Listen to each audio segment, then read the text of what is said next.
Thank you lord. పరిశుద్ధులైనటువంటి తండ్రి, మరొకసారి ఈ మధ్యాహ్న కాల సమయం ముందు నీ ప్రజలతో ప్రభు నీ సంఘంతో కలిసి మరి ఫ్యామిలీ గురించి చర్చించుకోబోతుండగా నీ కృపను దయచేయండి ప్రభా. ఈ గైడెన్స్ లో నీ అత్యద్భుతమైనటువంటి సన్నిధానాన్ని, ప్రోత్సాహాన్ని, నడిపింపును, పరిశుద్ధాత్మక అనుగ్రహాన్ని మేము కోరుకుంటున్నాము ప్రభా. ఇక్కడ నుంచి వెళ్ళేలోపు కొద్దిమంది ప్రభా వాస్తవానికి ప్రతి ఒక్కరూ నేను కదల్చబడాలని వారి హృదయాంతరంగాల్లో ఒక గొప్ప మార్పు జరగాలని ఆశిస్తూ కోరుకుంటూ వీరందరినీ మీ చేతులకు అప్పగిస్తూ బోధిస్తున్న నన్ను కూడా మీ చేతులకు అప్పగించుకుంటూ మీరే నడిపించమని కొంతమంది యేసు దివ్యనామంలో వేడుకొంటున్నాను పరలోక తండ్రి, ఆమేన్. సో మార్నింగ్ మనము వర్క్షీట్ చూసాము. ఇప్పుడు కొంత గైడ్ లైన్స్ చూస్తాం. ఓకే, బిబ్లికల్ కౌన్సిలింగ్ గైడెన్స్, వివాహానంతర సలహా మార్గదర్శకత్వం. సో వాక్యానుసారమైన సూచనలు మరి సలహాలు ఎలా ఉంటాయి అనేది మనం ఇందులో కొంచెం మాట్లాడుకుంటాం. డీటెయిల్ గా వెళ్తాం actually. So introduction. Post-marital counseling helps couples strengthen, stabilize, and realign their marriage after the wedding. పెళ్లి తర్వాత దంపతుల యొక్క సంబంధాన్ని దృఢపరచడం, స్థిరపరచడం, మళ్ళీ సమతుల్యం చేయడం కోసం చేసే శాస్త్రీయమైన బైబిల్ ఆధారిత కౌన్సిలింగ్ అంటుంది. సో రీఅలైన్ చేసుకోవాలి, మనం మన కుటుంబాలని స్ట్రెంథెన్ చేసుకోవాలి, స్టెబిలైజ్ చేసుకోవాలి. సో మన వివాహాన్ని మనం దృఢపరచుకోవడం, స్థిరపరచుకోవడం మరియు సమతుల్యం చేసుకోవడం చాలా ప్రధానమైనటువంటి అంశం. పెళ్లి అయిన తర్వాత పెళ్లి అయింది కదా అని చూస్తాం, కానీ పెళ్లి అయిన తర్వాత మనం ఎలా కొనసాగాలి అనే విషయాల్లో చాలా మంది వెనుకబడిపోతున్నట్టుగా మనం గమనిస్తా ఉన్నాం. సో కాబట్టి సమస్యలు వస్తున్నాయి, ఆర్థికపరమైన సమస్యలు వస్తున్నాయి, రిలేషన్షిప్ లో సమస్యలు వస్తున్నాయి, ఎమోషనల్ గా సమస్యలు వస్తున్నాయి, కమ్యూనికేషన్ లో సమస్యలు వస్తున్నాయి, స్పిరిచువల్ లైఫ్ లో సమస్యలు వస్తున్నాయి. మరి ఇవన్నీ ఎలా మనం సార్ట్అవుట్ చేసుకోవాలి, రియలైన్ ఎలా చేసుకుంటాం, వీటన్నిటి కలిపి ఎలా మనము నిలబెట్టుకుంటాం, స్థిరపరచుకుంటాం అనేది తెలుసుకోవడమే ఈ కౌన్సిలింగ్ యొక్క ముఖ్య ఉద్దేశం. So purpose of post marital counselling ఏంటిది ఇంతకీ? దీని ఉద్దేశం ఏంటి అని అంటే, పోస్ట్ మ్యారిటల్ కౌన్సిలింగ్ అనేది మ్యారేజ్ తర్వాత కపుల్ రిలేషన్షిప్స్ ని స్ట్రెంథెన్ చేయడానికి, స్టెబిలైజ్ చేయడానికి మరియు తిరిగి రీఅలైన్ చేయడానికి, సమతుల్యం చేయడానికి ఉపయోగపడే బిబ్లికల్ ప్రొఫెషనల్ గైడెన్స్ అన్నమాట. కుటుంబాల్లో వచ్చేటువంటి వ్యక్తిగత, మానసిక, ఆర్థిక, ఆధ్యాత్మికమైనటువంటి సమస్యలన్నింటినీ పరిష్కరించుకొని నిలబెట్టుకోవడం, మనల్ని మనము నిలబెట్టుకోవడం, మన కుటుంబాలను నిలబెట్టుకోవడానికి చేసే ప్రయత్నమే అన్నమాట ఇదంతా కూడా. సో కొన్నిసార్లు మనము అన్ని విషయాల్లో బాగానే ఉన్నట్టు అనిపిస్తుంది, మన అందరూ తెలుసు బాగున్నట్టు ఉంది, కానీ నిజంగా బాగుందా కదా? నిజంగా బాగాలేదు కదా. చాలాసార్లు మీరు ఫ్యామిలీ లైఫ్ అంటే విరక్తి కలిగిన వాళ్ళు చాలా మంది ఉండొచ్చు బహుశా ఇందులో, అవునా? అబ్బాయి పెళ్లి లేకపోతే బాగుండు, ఈ భర్త లేకపోతే బాగుండు, ఈ భార్య నాకు లేకపోతే బాగుండు. ఉన్నారు ఎవరైనా ఈ ఫీలింగ్స్ రాని వాళ్ళు? ఉన్నారు ఎవరైనా? లేరు కదా. రసాలు స్ట్రాంగ్ ఉన్నాయంట. అంటే ఇక నా భార్య కాకపోతే బాగుండు, ఇక నా భర్త కాకపోతే బాగుండు అనే ఆలోచనలు రాదా ఎప్పుడు మీకు? అంతేనా? ఎందుకు వస్తున్నాయి అవి? పెళ్లి చేసుకోకుండా బాగుండదు.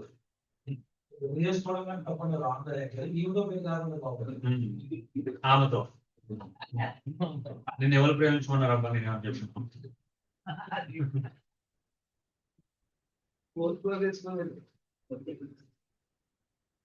ఓకే. సో సెషన్ 1 మనం మార్నింగ్ చూసాం కదా. ఏంటిది? మ్యారేజ్ రివ్యూలో చూసాం రీఅలైన్మెంట్, సంబంధ సమీక్ష, తిరిగి సరిపోల్చుకోవడం విషయం చూసాం. అంటే దాని అర్థం ఏంటిది? ఇప్పుడు మార్నింగ్ జరిగిన వర్క్షీట్ లో కొన్ని పాయింట్స్ మళ్ళీ ఇక్కడ సేమ్ అవే ఉంటాయి ఇక్కడ కూడా. ఓకే, మ్యారేజ్ లో ఏవి వర్కింగ్ వెల్ అంటే బాగా పనిచేస్తున్నవి, ఏవి నాట్ వర్కింగ్ సరిగా పనిచేయని అన్నది రివ్యూ చేయడం అన్నమాట. అంటే సింపుల్ గా చెప్పాలంటే వివాహంలో ఏవి సరిగా పనిచేస్తున్నాయి, ఏవి సరిగా పనిచేయట్లేదు. ఏంటి అవి ఏవి అన్నప్పుడు?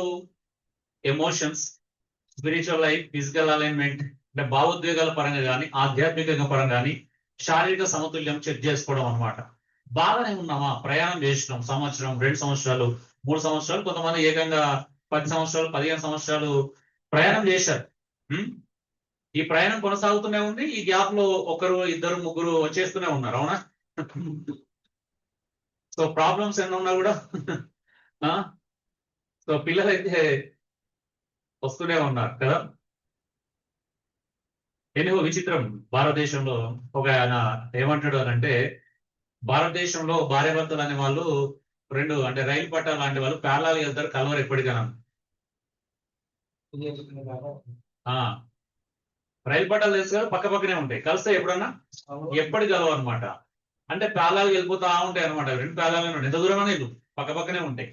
సో భార్య భర్తలు పక్క పక్కన ఉండరు కానీ చాలా సార్లు కలవరంట. అంటే ఎక్కడ భావోద్వేగంగా కానీ, మానసికంగా కానీ, ఆధ్యాత్మికంగా కానీ చాలా విషయాలు కలవరు కదా, ఆర్థికంగా కానీ కలవరు, కానీ పక్క పక్కనే వెళ్తారు. మరి పక్క పక్కన ఎలా కలిసి ఉంటున్నారు అనేది దానికి ఒక సొల్యూషన్ ఇచ్చారు వాళ్ళు. ఏమిటో తెలుసా, పైన పిల్లలు అనేటువంటి పెట్టెలు ఉంటాయి కాబట్టి ఆ పిల్లలు కలుపుతున్నారు. వాళ్ళు పిల్లలు అనే వాళ్ళు లేకపోతే భార్య భర్తలు ఆల్మోస్ట్ చాలా మంది ఈజీగా విడిపోతారు అనమాట. నిజమేనా? అంటే పిల్లల భవిష్యత్తు ఏమైపోతుందనే భయంతోనే కలిసి ఉన్న వాళ్ళే ఎక్కువ మంది. ఒప్పుకుంటారా దీన్ని? చూసినారా శ్యామ్ ఏమో అంటున్నాడు. సో అంటే ఈ రోజు భార్య భర్తలు కలుపుతుంది మన బంధం కంటే కూడా పిల్లలు కలుపుతున్నారు అనేది బాగాలేదు కదా. పిల్లలు బట్టి కలిసి ఉంటున్నాం అనేది నిజంగా బాగుందా? బాగాలేదు కదా. పిల్లలు బట్టి కలిసి ఉండేది నిజమైనటువంటి బంధమేనా? పిల్లల్ని బట్టి కలిసి ఉండాల్సి, కలిసి ఉండడం కాదు, కలిసి ఉండాల్సి వస్తుంది. కలిసి ఉండడం వేరు, కలిసి ఉండాల్సి రావటము వేరు. అవునా? అదే కొంతమంది లోపల అనుకుంటున్నారా ఇక్కడ రావాల్సి వచ్చింది. అవునా? అలా అన్నమాట. ఉంది కదా లోపల ఒకరిద్దరికి రావాల్సి వచ్చింది లేదా? క్రాంతి లోపల ఫిలిప్ కాబట్టి రావాల్సి వచ్చింది అంటున్నాడు ఆయన లోపల. సో అలాగా కలిసి ఎందుకుంటున్నాం అంటే ఉండాల్సి వచ్చింది. ఉండాల్సి వచ్చిందంటే ఎందుకు కారణం ఏంటంటే పిల్లలు. ఒకటి పిల్లలు, రెండోది కుటుంబం, మూడోది సమాజం కదా, కొంత దేవుడు కదా. అదే దేవుడికి విడాకులు లాంటి ఇష్టం లేదు కదా మరి. అంటే అది లీస్టే వాస్తవానికి, అది కూడా ప్రైమరీ కాదు. చాలా మందికి దేవుడు ఏమనుకుంటాడు, దేవుడు తప్పు కదా అనే బాధ కానీ తక్కువ మందికే ఉంటుంది నాకు తెలిసి. మన ఒక్కసారి మన ఎమోషన్స్ అదైపోయినాం అంటే దేవుడు ఖుష్బి చాందనే కదా పక్కకు పెట్టేస్తాం. బైబిల్, దేవుడు, సంఘము ఇవన్నీ ఆలోచించాం వాసన చెప్పాలి. నీ బాధ నాకు ఎట్లా తెలుస్తుంది? నువ్వు ఎప్పుడైనా చెప్పినావు? ఓకే, సో ఇదనమాట. అంటే ఎక్కడెక్కడ మనము అదైపోయినామో భావోద్వేగ పరంగా, ఆధ్యాత్మిక పరంగా, మానసికంగా, ఫిజికల్ గా ఎక్కడైతే సమతుల్యత లోపించిందో దాన్ని మనం పునరుద్ధరించుకోవడం అన్నమాట. అక్కడ స్టెబిలైజ్ చేసుకోవడం, సమస్యలని అది చేసుకోవడం అనమాట. ఓకే, సెషన్ 2 లో ఏం చూసినాము అంటే కమ్యూనికేషన్ చూసినాం కదా. కమ్యూనికేషన్ రీసెట్ అన్నమాట. కమ్యూనికేషన్ పునరుద్ధరణ చేసుకోవాలి. మన కమ్యూనికేషన్ లోపం ఉందా? ఒక పెళ్ళైన గుర్తులో మన ఫ్యామిలీకి వాళ్ళ ఫ్యామిలీ గొడవలు అయితే అవి ఇంకా మనసులో ఉండిపోతాయి. పెట్టుకొని చూసినా పెళ్ళైన గుర్తులో మీ అమ్మ నన్ను అలా, మీ నాన్న ఇలా అన్నాడు, లేకపోతే మీ నాన్న నన్ను ఇలా అన్నాడు, మీ బంధువులు నన్ను అలా అన్నారు అనేవి కూడా మన గొడవలలో తవ్వకాలు బయటపడతా ఉంటాయి కదా. పురావస్తు శాస్త్రంలో ఇవన్నీ బయటపడతా ఉంటాయి భార్యాభర్తల తవ్వకాలలో. ఎందుకనంటే పురావస్తు శాస్త్రవేత్తలు తవ్విన కొన్ని బయటపడరు, కానీ భార్యాభర్తలు తవ్వకుండా మాత్రం బాగా బయటకు వస్తాయి. అంటే ఎక్కువ బయటకు వస్తాయి. అంటే ఆ లోపల ఎక్కడన్నా మూలకు ఉన్నది కూడా బయటకు వస్తుంది. వాళ్ళు కొన్ని అంటే వదిలేస్తారు, అంటే అంత ఇంపార్టెంట్ కాకపోతే పురావస్తు శాస్త్రజ్ఞులు వదిలేస్తారు, కానీ భార్యాభర్తలు మాత్రం అన్ని గుర్తు పెట్టుకొని మరి చదువుకుంటారు. అవునా? ఏమంటావు ఒకలా?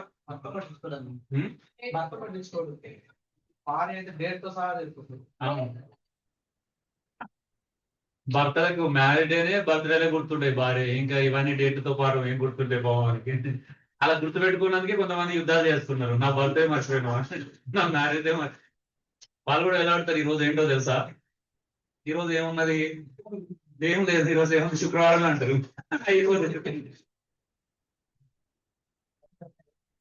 అలా ఉంటారు అనమాట హస్బెండ్స్. పాపం వాళ్ళేమో టైము డేటు. మన ఫస్ట్ టైం పెళ్లి చూపులో చూసినప్పుడు నేను ఏ కలర్ చీర కట్టుకున్నాను నీకు తెలుసా? సో అయిపోయినట్టే పొరపాటున.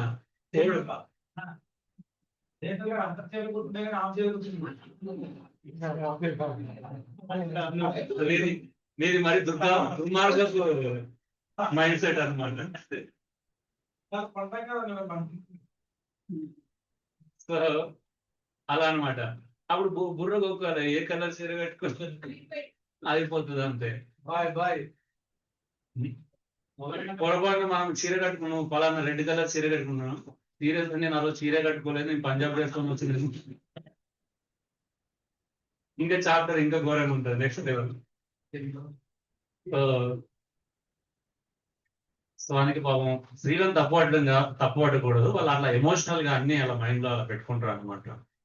అంటే ఎక్స్పెక్ట్ చేస్తారు అనమాట, ఈ రోజు నా భర్త ఏం చేస్తాడు, నాకు విషయం చెప్తాడా లేదా, ఏం చేస్తాడు కనీసం. సో అదే అనమాట. ఏమంటావు స్టీవెన్ గారు నీ పేరు? అదే ఫిలిప్ కూడా గుర్తొస్తున్నాడు ఎందుకో మరి.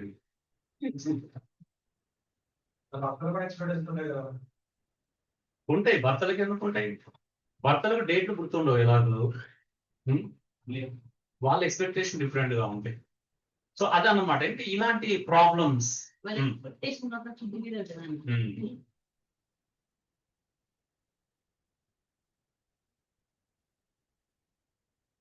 సో వాస్తవానికి నిజంగా చెప్పాలంటే స్త్రీలను పురుషులను ఇద్దరిని సమాన స్థాయిలో అర్థం చేసుకోవడానికి ప్రయత్నం చేయాల. ఇక మీకు ఓపెన్ గా ఒక విషయం చెప్తున్నాను, అంటే ఫ్యామిలీ టాపిక్ వచ్చింది కాబట్టి. చాలా మంది పురుషులకు ఒక 4 విషయాలు చాలా అవసరం, 4 విషయాలు చాలా ప్రధానంగా తీసుకుంటారు. తెలుసా మీకు? స్త్రీలను అడుగుతున్నా, 4 పురుషులకు ఇంపార్టెంట్ విషయాలు ఏంటి చెప్పండి, వాళ్ళకి అత్యవసరంగా ఇంపార్టెంట్ భావించేది ఏంటి చెప్పండి. పురుషులకు ఒక 4 ప్రధానమైన విషయాలు ఏంటి చెప్పండి. పురుషులు చెప్పాల్సింది స్త్రీలను అడుగుతున్నాను, భర్తలు ఎక్కువ ఏం కోరుకుంటారు? ఒక 4 ప్రధానమైన విషయాలు. రెస్పెక్ట్,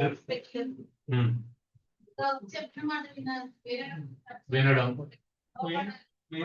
లోబడాలి, వినాలి, ఎక్కువ వినాలి, సపోర్ట్.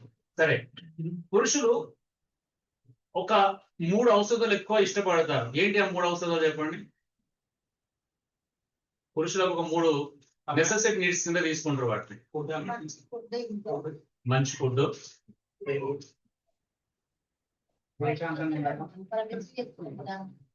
ఓకే,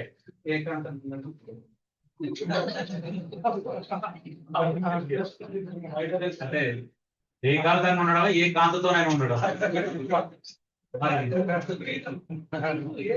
ఏకాంతంలో ఏ కాంతి ఉన్నది, ఒక కాంతి ఉంది. అప్పుడు నాకు సౌండ్ డిఫరెంట్ గా పడుతుంది మరి. ఇంకా రెండోది చెప్పలేదు. ఇంకా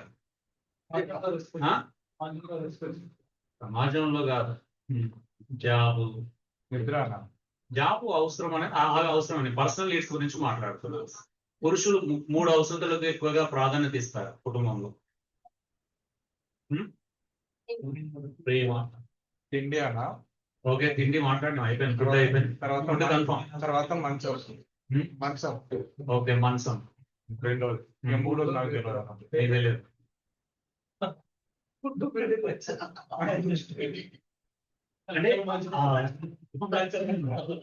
నిజం చెప్పాలంటే పురుషుడు ఈ 3 విషయాలు ఎక్కువగా డిస్టర్బ్ చేయకుండా ఉంటే మీరు మీ ఫ్యామిలీ సక్సెస్ అవుతుంది. ఏంటిదంటే పురుషుడు ఇంటికి రాగానే అంటే సమయానికి ఒక మంచి ఫుడ్ అయితే కోరుకుంటాడు. 2 పూటల మంచి భోజనం భార్య నుండి. అంటే భోజనం అంటే రుచికరమైన ఉన్న దాంట్లో రుచికరమైన భోజనం. అంటే భోజనం అంటే నువ్వు వాళ్ళు ఇచ్చిపెట్టని నేను కోరుకోరు, వాళ్ళు ఇచ్చిపెట్టే నాకు మటన్ అన్న చికెన్ అలా కాదు, ఉన్న దాంట్లో రుచికరమైన భోజనం. రెండోది, అలసిపోతారు కాబట్టి కాస్త మంచి నిద్ర కోరుకుంటారు. వాస్తవం చెప్పాలని నిద్ర డిస్టర్బ్ చేస్తే వాళ్ళు తట్టుకోలేరు. అవునా? ఆ పక్కన ఒకవేళ కొంతమంది ఉంటే తంతారు, అంటే కొట్టినా కొడతారు. అంటే అలాంటి కండిషన్ నేను చాలా మందిలో చూసాను. నిద్ర కోరుకుంటారు. నిజమేనా? కరెక్టేనా? మీ భర్తలు నిద్ర లేపినప్పుడు మీరు ఎట్లా రియాక్ట్ అవుతారు గమనించారు ఎప్పుడైనా?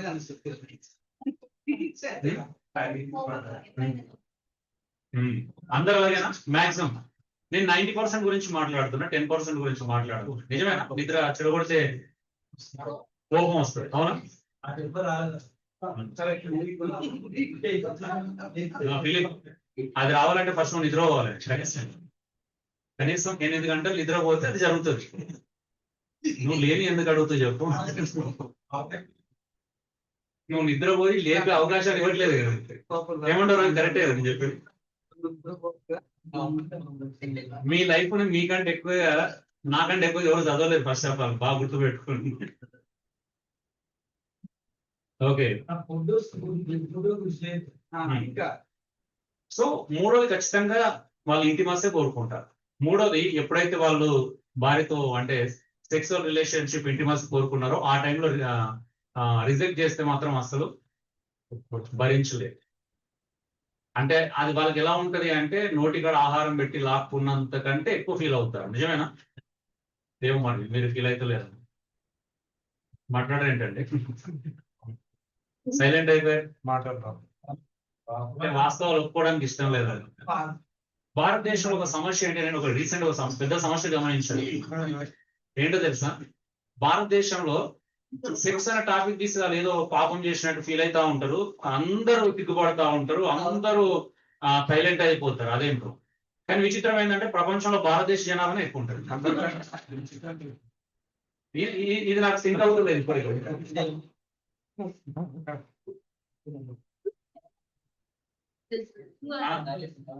నిజమా కదా?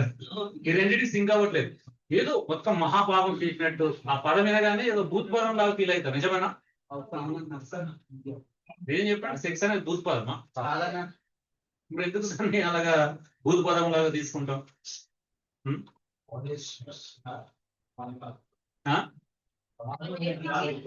కదా?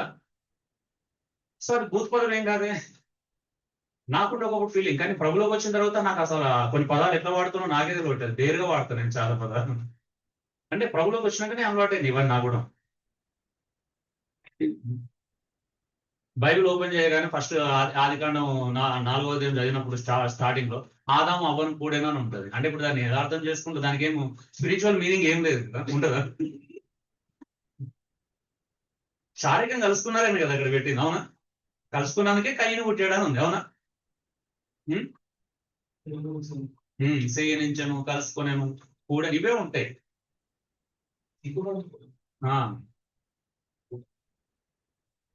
అదే భారతీయులకు సిగ్గు ఎక్కువ, చేసే పనులన్నీ చేసేస్తారు. సో ప్రాబ్లం అదే అనమాట. సో పురుషులకు వాస్తవాన్ని చెప్పాలంటే ఆకలి, నిద్ర, సెక్స్ ఈ మూడింటితో పాటు ఖచ్చితంగా యాడ్ ఆన్ ఏముంటది అని అంటే భార్య రెస్పెక్ట్ ఇవ్వాలి, తన మాటను గౌరవించాలి. ఈ మూడింటితో పాటు ఇది ప్లస్ అనమాట. ఈ 4 మాత్రమే పురుషుడు కోరుకునేది. అవి మీరు ఇవ్వగలిగితే టైంకి వాళ్ళు ఇంకా మీరు ఏమంటారు తెలుసా, ఏమడం అంటే మీ చుట్టే తిరుగుతారా? నిజం చెప్తున్నా, నాటే చదువు ఈజీగా అంటే పురుషుని పడేయడం చాలా సులువు. పురుషులని అంటే మీ ప్రేమలో పడేసుకోవడం అనేది చాలా సులువు అండి, నాకు తెలిసి అయితే. స్త్రీలు పురుషులను ఈజీగా వాళ్ళ వైపు పడేయగలుగుతారు. నిజమేనా? ఈజీ, అది పెద్ద కష్టమైన పని కాదు.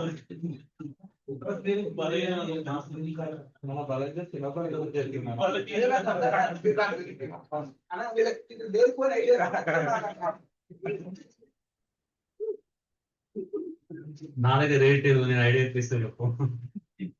సో ఓకే, అంటే స్త్రీలకు చెప్తున్నా, అంటే బైబిల్ చెప్పిన మృదు స్వభావము, సాధు స్వభావం ఉంటాయి చూసినావా, అవి జస్ట్ ధరించుకొని చూడండి, మీ వెనకాల వచ్చేస్తారు. నేను చెప్తున్నా ఆడేజ్. కొంచెం విశ్వాసం ఉంచప్ప, క్లాస్ అయిపోయి జరగదు. ఎక్స్పీరియన్సెస్ అలా ఎందుకు ఉన్నాయి చెప్పండి? మన దగ్గర కూడా లోపం ఉంటేనే ఎక్స్పీరియన్స్ అలా ఉంటుంది. నిజంగా చెప్పండి, మన దగ్గర ఎంతో కొంత లోపం ఉండాలిగా. ఇంతకుముందే చెప్పిన, ఒక వ్యక్తి మీద కంప్లీట్ మనం బ్లేము ఇవ్వకూడదు, ఇవ్వడం తప్పు, అవునా? ఒకరి కార్నర్ చేయడం అనేది 100% తప్పు. ఓకే, సో కాబట్టి సెకండ్ సెషన్ మనం ఏం నేర్చుకున్నాం? వినడం, కమ్యూనికేషన్, అవునా? లిజనింగ్. రెండోది రియాక్టింగ్, తక్షణ స్పందన. ఒకటి వినడం, రెండోది రియాక్ట్. నువ్వు భార్యకి ఏమని చెప్తే భార్య ఎలా రియాక్ట్ అవుతుంది, భర్తకి ఏమని చెప్తే భర్త ఎలా రియాక్ట్ అవుతున్నాడు. సో నీడ్స్ ని, అవసరాలని రెస్పెక్ట్ఫుల్ గా ఎక్స్ప్రెస్ చేయడం అనేది, గౌరవంగా చెప్పడం అనేది చాలా ఇంపార్టెంట్. వినడంకి వినాలి అని అంటే ఫస్ట్ చెప్పడం కూడా తెలిసి ఉండాలి, అవునా? సో భార్య భర్తల మధ్యలో ఉండేటువంటి ఏమంటారు ఈ సైలెంట్ ట్రీట్మెంట్ అనేది మైన వైఖరిని తొలగించాలి, మౌన వైఖరిని తొలగించాలి. సో మౌన వైఖరి తొలగాలి అని అంటే స్త్రీలు కొంచెం భర్తలతో మాట్లాడుతున్నప్పుడు గౌరవప్రదంగా మాట్లాడాలి కదా, రెస్పెక్ట్ఫుల్ గా మాట్లాడాలి. ఏదైనా విన్నవించుకుంటే రెస్పెక్ట్ఫుల్ గా చెప్పాలి. అది కూరగాయలైనా వాటర్ క్యాన్ తేవాలన్నా కూడా రెస్పెక్ట్ఫుల్ గానే చెప్పాలి, అవునా? మనకి ఏంటిది అలా చెప్పాము.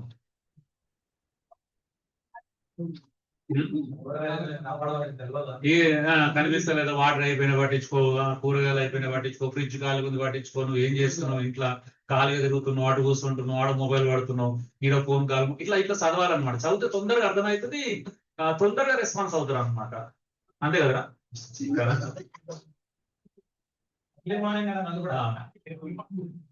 మళ్ళీ ఇలాంటివి కూడా లేవడంతోనే స్టార్ట్ చేయాలి. లేవడంతో సుప్రభాతం స్టార్ట్ చేసిన ఉంటాం. సుప్రభాతం ఎంత బాగుంటుంది వినడానికి, హాయిగా సమ్మగా మంచిగా నిద్ర వస్తుంది. ఇంకో 10 నిమిషాలు ఎక్కువ నిద్ర వస్తుంది. సమస్యలు ఉంటే ఆ సమస్యలను తెలియపరచడం కూడా చాలా ఏమంటారు, అదొక నైపుణ్యత, అవునా? అదే కూరగాయలు అయిపోయాక చూసి అయిపోయినాయని చెప్పాలి. బియ్యం లాస్ట్ వస్తే చూసినావా అప్పుడు చెప్పాలన్నమాట. ఇప్పుడు ఏముందంటే బియ్యం అయిపోయినాయని చెప్పాలి. లంచ్ కి ఏమైనా ఉందా, డిన్నర్ కి ఏమైనా ఉందా, అప్పుడు చెప్పాలి బియ్యం అయిపోయినాయి. ఎంత బాగుంటుంది, ఎంత టైమింగ్ అది. అసలు పురుషుల కోపం రాదు అప్పుడు కదా, భర్తలకు అసలు కోపం వస్తుంది అప్పుడు ఏం రాదు. అంటే ఒకవేళ ఉన్న కోపం ఉన్నా తగ్గిపోతుంది వెంటనే అప్పుడు. అలాంటి చేస్తే లేనని కూడా కోపం వస్తుంది, కోపం లేనని కూడా వస్తుంది, అవునా? సో అదే అనమాట మన ప్రాబ్లమ్స్ ఏంటి అని అంటే, భార్యలు ఏం చేయాలంటే రెస్పెక్ట్ఫుల్ ముందే చెప్పాలి. 2 రోజుల ముందు చెప్పండి, తప్పేమో. దగ్గర పడుతున్నాయని చెప్పండి, ఇంకో 1-2 days లో గ్యాస్ అయిపోతుంది, 1-2 days లో. ఎందుకంటే పెట్టిన డేట్ పెట్టుకొని చెప్పుకోవాలి, అవునా? మనకి ఎన్ని రోజులు వస్తుంది, 2 నెలలు వస్తుందా, 3 నెలలు వస్తుందా, టైమింగ్ ఉంటుంది కదా, రాసి పెట్టుకొని ఆ టైమింగ్ ప్రకారం ఫాలో కావాలి. గుర్తుండకపోతే రాసుకోవాలి, అవునా? అంతే కదా? అవునా? రాసుకో మరి.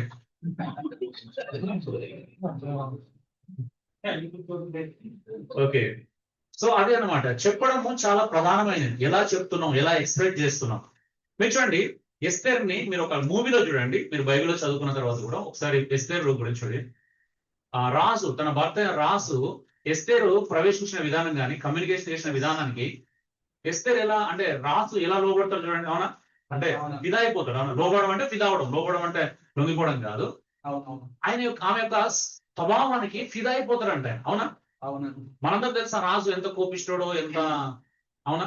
భక్తిని పంపించినప్పుడు ఆయన క్యారెక్టర్ మనకు అర్థమవుతుంది, నిజమే కదా? అలాంటి ఒక అంటే ఏమంటారు, అంత కోపిస్తాడు, అంత అది అలాంటోడు.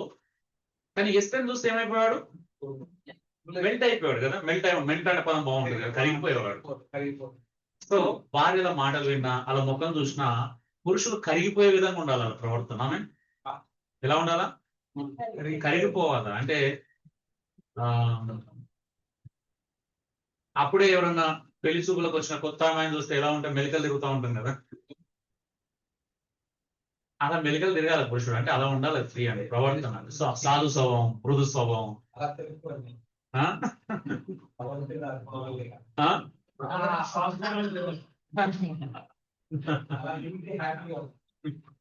సో అందుకే సామెతల్లో ఎప్పుడు కూడా మర్చిపోదు మృదువైన మాట కదా. ఇప్పుడు మృదువుగా మాట్లాడితే వినడానికి ఎవరికైనా వినసొంపుగా ఉంటుంది, అవునా? ఇప్పుడు మీకు సడన్ గా ఒక పాట పెట్టి గల్లర్ సౌండ్ చేసిన మీరు ఏం చేస్తారు? ఇప్పుడు సూపర్ అంటారు కదా, ఎవరు అన్నారు సూపర్ అని కదా. ఫస్ట్ ఇరిటేట్ అవుతారు, తర్వాత ఏం చేస్తారు, సౌండ్ తగ్గించు, లేకపోతే ఆఫ్ చేయండి, లేకపోతే బయటకు వెళ్ళిపోవడం ఏదో చేస్తారు. చూడండి మన సౌండ్స్ ఎలా ఉండాలంటే ఇరిటేషన్ తెప్పించకూడదు, బాగా గుర్తుపెట్టి. ఎందుకంటే స్త్రీలకి ఈ ప్రాబ్లం ఎక్కువ ఉంది కాబట్టి చెప్తున్నా. ఇరిటేషన్ తెప్పించే స్వభావము కొద్దిగా పురుషుల కంటే స్త్రీలకు మాట ద్వారానో ప్రవర్తన కొంచెం ఇరిటేషన్ ఎక్కువ తెప్పిస్తారు కాబట్టి చెప్తున్నా. స్త్రీల చెల్లెలుగా భావించి చెప్తున్నా. సో ఇరిటేషన్ తెప్పియద్దు, మృదువుగా మాట్లాడండి, సున్నితంగా మాట్లాడండి. సామెతలు చెప్పిన మృదువైన మాట క్రోధమును చల్లార్చు. మీకు ఆల్రెడీ ఫోన్ లో ఒక కన్వర్జేషన్ జరుగుతుంది. ఏమని, భర్త ఫోన్ చేస్తాడు, రెడీగా ఉన్నావా అంటాడు ఇంట్లో. నేను రెడీ అవుతున్నాను, చెప్పినావు. కానీ భర్త మళ్ళీ ఒక అరగంట ఫోన్ చేస్తే ఏమైంది అని అంటే ఇంకా ఇంకా ఇంకా రెడీ కాలేదు, రెడీ అవుతున్నాను. ఇప్పుడప్పుడు అప్పటికి భర్తకి కోపం రేంజ్ లో ఒక రేంజ్ లో మీటర్ రెడ్ లైన్ లోకి వస్తుంది. అవునా? గ్రీన్ లైన్ లో ఉన్నది, అదే చెప్తాను ఎందుకు వస్తుందని. గ్రీన్ లైన్ లో ఉన్నది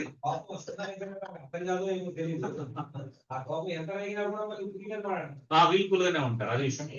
సో అది రెడ్ లైన్ కి వెళ్తుంది. ఇప్పుడు రెడ్ లైన్ లోకి వచ్చిన తర్వాత నాకు కోపంగానే వస్తాడు ఇంటికి వచ్చేటప్పుడు. అవునా? మీరు చూడొచ్చు, మీరు అక్కడ బైక్ పార్క్ చేసే విధానం, ఇంట్లోకి ఎంటర్ అయ్యే విధానం, తలుపు కోసుకుంటూ సీరియస్ గా ఎంటర్ అయ్యే విధానం. అవునా? ఇవన్నీ కనిపిస్తాయి. కనిపించినా కూడా మంచిగా నెమ్మది ఉంటుంది. అదే అంటే నిజంగా అంత సహనం అంత ఓపిక ఎలా వస్తుందో నాకు ఇప్పటికి అర్థం లేదు. అంటే అది ఆ వ్యక్తిని కూల్ చేయడానికి బదులు ఇంకా రెచ్చగొట్టే విధంగా ఎలా ప్రవర్తిస్తారు చెప్పండి. ఎదురు వెళ్ళి సారీ చెప్పడము, అయ్యో కూల్ చేసే విధానాన్ని అవలంబించారు చాలా మంది. ఇప్పుడు అలా నువ్వు రెచ్చగొట్టి మరి ఒకవేళ అతను ఇంకా ఆవేశం తట్టుకోగలని 4 మాటలు అంటే మళ్ళా నువ్వే గాయపడుతూ మళ్ళీ నా భర్త ఇలా అన్నాడు అంట, నా భార్య అలా అన్నది ఆయన ఆయన. ఇప్పుడు ఇదంతా ఇంత దూరం అవసరమా ఎవరికైనా? ఆ మీటర్ అనేది బ్లూ గ్రీన్ లోనే ఉండాలా, ఎల్లోలో ఉండాలి. రెడ్ ఆరెంజ్ వైపు ఎందుకు వెళ్తుంది అర్థం కావట్లేదు. కానీ ఇందులో మన పాత్ర అయితే 100% ఉంటుంది. అవునా? సో మృదువైన మాట క్రోధమును చల్లార్చును, నొప్పించు మాట కోపమును రేపు. ఆ వచ్చిన తర్వాత కూడా ఏమైంది అని అంటే నేను ఖాళీ కూర్చున్నాను అంటే మళ్ళీ ఆ మీటర్ ఇంకా అప్పటికే సీరియస్ ఉందని అంటే నీకు వచ్చాం ఇటు దొరుకుతుంది. సో ఇవే అంటున్నాను, ఇలాంటి జరగనివ్వకండి దయచేసి. బైబిల్ చెప్తుంది కదా, ప్రేమగా పలకరించండి, మృదువుగా మాట్లాడాలి. అందుకే హెల్ప్ చేస్తాం. ఓకే, సో ఇంటికి రాగానే ఒక అట్మాస్ఫియర్ చూడండి ఎంత అద్భుతంగా ఆహ్లాదకరంగా క్రియేట్ అవ్వాలి. అంటే చెప్తుంటే కూడా మళ్ళీ వైపు చేస్తూ ఉంటే ఇంకెక్కువ అవుతుంది. అవునా? అంటే చెప్పిండు కదా, ఎందుకు లోబడరండి? బైబిలే కదా లోబడమని చెప్పింది. అవునా? దేవుడు అన్ని విషయాల్లో లోబడమని చెప్తున్నాడు. అది మీ బాధ్యత, కనీస బాధ్యత. భర్త ప్రేమించడం ఆయన బాధ్యత. అవునా? ఎవరి బాధ్యతలు వాళ్ళు చేయాలి. అవునా? సో అదనమాట. అంటే వినడము, భర్త మంచిగా వినాలంటే చెప్పే విధానం కూడా అవునా కదా. ఇప్పుడు నాకంటే పెద్దలకు నేను ఎలా చెప్పాలంటే గౌరవప్రదంగా చెప్పాలి. అవునా? రిక్వెస్ట్ మేనర్ ఉండాలి. అవునా? ఇప్పుడు నా సమాన వయస్కులు వేరు, నాకంటే చిన్నోళ్ళు వేరు. కానీ నాకంటే పెద్దలకు నేను ఎలా సంబోధించాలి? రెస్పెక్ట్ఫుల్ అనేది చాలా అవసరం. అందుకే బైబిల్లో పేతురు రాస్తూ ఏమంటారు తెలుసా? అలాగూ షారా అంట తన భర్తను యజమానులను పిలిచిందంట కదా, యజమానుగా. సో మీరు కూడా ఆమెలాగా భర్తలకు విధేయులైతే మీరు ఆ పిల్లల అవుదురు అని అంటారు. అవునా? కొందరు అనుకుంటున్నారు మమ్మల్ని అదే అనకపోతే చాలు యజమానుడు మమ్మల్ని పేరు పెట్టకపోతే చాలు ఈ యజమానుల దగ్గర అంత దూరం ఎందుకు వెళ్తున్నారు. సో దట్ ఈస్ అంటే దేవుడు మనకు పెట్టిన నియమం. వాస్తవం చెప్పాలంటే అదే లైన్ లో చూడండి, అలా చేస్తానంటే 5 వచనాలు ఉంటాయి కదా, ఇది దేవుని దృష్టికి మిగుల విలువ కలిగింది. అంటే సాధు స్వభావం, మృదు స్వభావం, లోబడే స్వభావం అని అంటే దేవుని దృష్టికి అంట, మనుషుల దృష్టికి కాదు. చాలా చాలా విలువైనది అంటారు. అంటే మరి వాల్యుబుల్ లైఫ్ ఎందుకు మనం అడాప్ట్ చేసుకోలేకపోతున్నాం? విలువైన జీవితాన్ని ఎందుకు కలిగి ఉండలేకపోతున్నాం? ఓకే, నేను మీ ఎమోషన్స్, మీ ప్రాబ్లమ్స్ నేను అర్థం చేసుకోగలుగుతాను. కానీ ఎంతకాలం వాటిని మనం క్యారీ ఫార్వర్డ్ చేసుకుంటే వెళ్ళాలి జీవితం? అంతే కదా.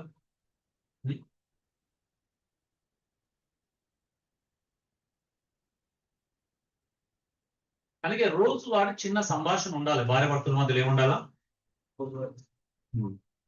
ప్రపంచంలో అన్ని దేశాలలో గుడ్ నైట్ చెప్పుకున్న ఎలా అంటే గుడ్ నైట్ అని, స్వీట్ డ్రీమ్స్ అని, గుడ్ నైట్ హనీ అని, గుడ్ నైట్ మై లవ్ అని, గుడ్ నైట్ మై స్వీటీ అని ఇలా చెప్పుకుంటారు. ఒక ఇండియాలో మాత్రమే లైట్ ఆఫ్ చేసినవా, ఫ్యాన్ ఆఫ్ చేసినవా, గ్యాస్ బంద్ చేసినవా, డోర్స్ ప్రాపర్ గా పెట్టినవా, కిటికీలు కరెక్ట్ క్లోజ్ చేసిరా. మన ముగింపు ఇలా ఉంటది రోజు. అవునా? మన పలకరింపులు అంటే మన good night, sweet dreams, honey, love ఇవన్నీ ఉండవు.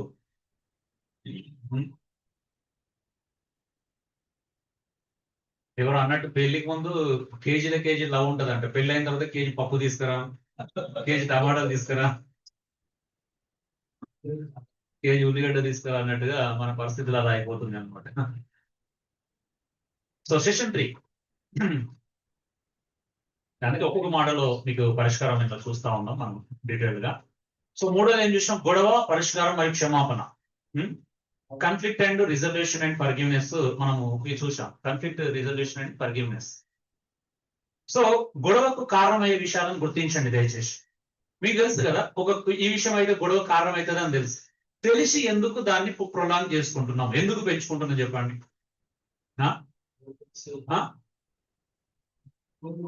తెలుసు. ఇప్పుడు భార్యకు ఈ విషయంలో ఎంటర్ అయితే భార్య కోపం వస్తుందనో, భార్య అలుగుతుంది, కోపం రాకపోయినా అలుగుతుంది, ఇంకో రకంగా దాన్ని ఎక్స్ప్రెస్ చేస్తానని తెలిసి మనం అక్కడ చేయడం.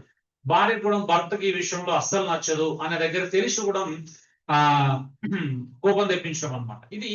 ఇది వాస్తవానికి కొంతవరకు తెలిసి జరుగుతున్నటువంటి విషయాలు ఉన్నాయి. ఇందులో సమస్యలు మీరు గుర్తించాలి. ఇలాంటి గుర్తించి ఏం చేయాలి, సమస్య మరలా రిపీట్ కాకుండా చూసుకోవాలి.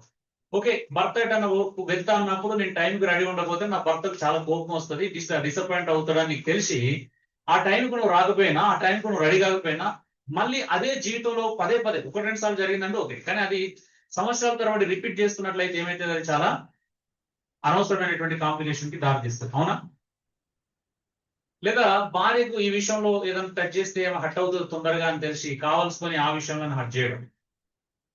లేకపోతే భార్యకు తన అమ్మా నాన్నల గురించో లేకపోతే అలా అన్నదమ్ముల గురించో కుటుంబ సభ్యుల గురించో మాట్లాడితే, నెగిటివ్ మాట్లాడితే ఇష్టం ఉండదు అనుకో, ఎన్నన్నా పట్టించుకోదు. కానీ ఈ విషయంలో ఒకవేళ పట్టించుకున్నది అనుకో, మనం అదే విషయాన్ని మళ్ళీ తీస్తే ఏమవుతుంది అంటే నాకు అనిపిస్తుంది, ఓకే కొన్నిటికి నేను అర్థాలు చెప్తాను తర్వాత, వాటి ఉద్దేశాలు చెప్తాను. బట్ మనిషి లోపల కొంత ఏమంటారంటే సైకోయిజం ఉంటుంది నాకు తెలిసేది కొద్దిగా. నిజమేనా? కొంత పర్సెంటేజ్ ఉంటుంది ప్రతి మనిషిలో. అంటే ఇక్కడ నొప్పించబడుతుందని తెలిసి మళ్ళీ అదే తప్పు చేయడం, ఈమె ఇక్కడ హట్ అవుతుందని తెలిసి అదే పని చేయడం. అవునా? ఇప్పుడు గొడవ దాని కారణం అవుతున్నప్పుడు ఎందుకు దాన్ని మనం పరిష్కరించుకోం? కనీసం మన ముందు ఉన్నటువంటి మన పేరెంట్స్, మన తల్లిదండ్రులను చూసి బుద్ధి తెచ్చుకోవాలి కదా. అవునా? ఇప్పుడు మన తల్లిదండ్రులు ఇప్పుడు మనం ఒక 30-40 ఏళ్ళకి వచ్చినామంటే వాళ్ళు కనీసం 40 సంవత్సరాలు కాపురం చేసినట్టే కదా. ఇప్పటికి వాళ్ళు గొడవలు అవుతుంటాయి. అవునా? ఏ విషయాలు గొడవలు అవుతాయి? సేమ్ అదే రిపీట్ అవుతుంది లైఫ్ లో. అవునా? వేరే కొత్త గొడవలు ఏముండే వాళ్ళకి. అవునా? ఒక పర్టికులర్ విషయంలో మాత్రమే గొడవలు అవుతాయి. అంటే అర్థం ఏంటిది, ఆ సమస్యను వాళ్ళు అప్పటికి గుర్తించకుండా దాన్ని పరిష్కరించుకోకుండా ఉన్నారు కాబట్టి 40 సంవత్సరాల నుంచి అది కంటిన్యూ అవుతుంది. వాళ్ళకంటే తెలియదు. మరి మన పరిస్థితి ఏంటి, మన జీవితంలో ఎందుకు కంటిన్యూ అవుతుంది అంటే మన సమస్యను గుర్తించి దాన్ని పరిష్కరించుకోవాలన్న ఆలోచన చేయట్లేదు. ఇప్పటికి చూడండి, మన అమ్మనాన్న విషయంలో మీరు ఇప్పటికి గమనించండి, వాళ్ళకి ఒక విషయంలో పడదు, కొన్ని విషయాలు. అవునా? ఆ టాపిక్ రాగానే లేకపోతే ఆ విషయం రాగానే గొడవ పడతారు ఇప్పటికి. అవునా? నిజమా కదా? ఇప్పుడు మన లైఫ్ లో రిపీటెడ్ విషయాలు ఉంటాయి కానీ కొత్త విషయాలు ఏముండవు. 100% నేను చెప్తాను. రిపీటెడ్ విషయాలు. ఇప్పుడు ఈ సంవత్సరం 2 గొడవలు అయినాయి అనుకో, మళ్ళీ ఒక సంవత్సరం 2 గొడవలు, ఈ 2 కూడా ఆ 2 గొడవలు సేమ్ ఇష్యూ మీదనే ఉంటాయి. అవునా? ఎందుకు అంటే మన వివేకవంతులం, చదువుకుంటున్నాం, అనేది ఇక్కడ ప్రాబ్లం అవుతుందని తెలిసి కూడా మనం దేవునికి దైవికంగా పరిష్కరించుకోవాలనుకోవడం ఎంత సిగ్గుచేటు చెప్పండి. అదే ప్రాబ్లం ఎందుకు రిపీట్ చేసుకుంటున్నాం? సో ఒకవేళ ఇగ్నోరెన్సా లేకపోతే ఇన్నోసెన్సా, ఏంటిది అక్కడ ప్రాబ్లం? ఒకవేళ నిజంగా నాకు అర్థం కావట్లేదు అనుకుంటే ఏం చేయాలా? నేనైతే మోకాళ్ళ మీద పడి నాకు ఏమైనా అర్థం కాకపోతే ప్రభు దగ్గర వేడుకుంటా, ప్రభా నాకు ఈ విషయంలో నేను అపార్థం చేసుకుంటున్నానా, ఇక్కడే ఎందుకు ప్రాబ్లం రిపీట్ అవుతుంది, దయచేసి నాకు సహాయం దయచేసి, ఈ ప్రాబ్లం ఇక్కడ మళ్ళీ రిపీట్ కాకూడదు. అక్కడే ఎందుకు రిపీట్ అవుతుంది అని అంటే అక్కడే మీరు ఒకరినొకరు బాగా ప్రాబ్లం క్రియేట్ చేసుకుంటున్నారు. అంతే కదా? చిన్నప్పుడే మన సైకాలజీ ఎక్కడ స్టార్ట్ అయింది? స్కూల్లోనే స్టార్ట్ అయింది చిన్నప్పుడు కదా. స్కూల్లో మనం ముందు చూస్తాను ఊరికి గిల్లుతాం, ఇట్లా వాడికి ఏడుస్తున్నాడని నీకు ఎక్కువ గిల్లుతాం. కాముంటే ఏమన్నాం కదా, వాడు కొంచెం బాధపడడం తెలిసిన అటెండ్ అని తెలిసి ఇంకెక్కువ చేస్తాం. నిజమా కదా? ఇంకా అవసరం అంటే ఇక ఇంకేస్తాం, ఏమేమి చేస్తాం, స్టార్ట్ అయితే అంత ఫైటింగ్. కానీ ఇలాంటి ఆటలు భార్యాభర్తల మధ్యలో ఏంటండి, తెలుసు ఈ విషయంలో టచ్ చేస్తే వాళ్ళు హట్ అవుతారు, ఈ విషయంలో నా భర్తకు లేట్ అయితే నచ్చదు, ఈ విషయంలో నేను ఇలా బట్టలు వేసుకుంటే ఇలాంటివి ఉంటే నచ్చదు, నా భర్తకు ఈ విషయంలో ఫుడ్ లో ఇలా చేస్తే నచ్చదు. ఆ, ఇక్కడ ప్రాబ్లం ఏంటి అని అంటే ప్రతి వ్యక్తి లోపల కొన్ని ముట్టుకోని ఏరియాలు ఉంటాయి, ముట్టుకోకూడని ఏరియాలు ఉంటాయి. వాటి నుంచి వాళ్ళు ఎదిగేంత వరకు అక్కడ నిజంగానే టచ్ చేయకూడదు. అవునా? నిజమే కదా? సో ఇక్కడ సమస్యలు అందుకే అవుతుంది. ఎక్కడైతే ముట్టుకోకూడదో అక్కడ ముట్టుకోకూడదు. అక్కడ ఎందుకు ముట్టుకుంటున్నావు ఇంటెన్షన్ గా? ఆల్రెడీ పుండు ఉంది అక్కడ. అవునా? నువ్వు పక్కకు వదిలితే వేరే ఉంటది. అవునా? పుండు మీద నేను ఎందుకు ముట్టుకోవాలి? అక్కడే ఏళ్ళు ఎందుకు పెట్టాలి చెప్పండి? నేను ఏమంటారు చెప్పండి ఇప్పుడు.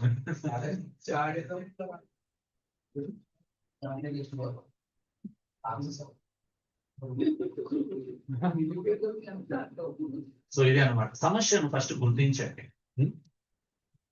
అందుకే సర్ఫేస్ ఇష్యూస్, పై సమస్యలు మరియు రూట్ ఇష్యూస్, లోతైన సమస్యల మధ్య తేడా తెలుసుకోండి. ఇప్పుడు జరుగుతుంది పై ఇష్యూ, లోపల ఇష్యూ. అవునా? మనం లోపలి బయట పెడుతున్నాం, పక్కన పెడుతున్నాం, పైన ఏం చేస్తున్నాం? కవర్ చేసుకోవడానికి ప్రయత్నం చేస్తాం. అవునా? నిజమా కదా?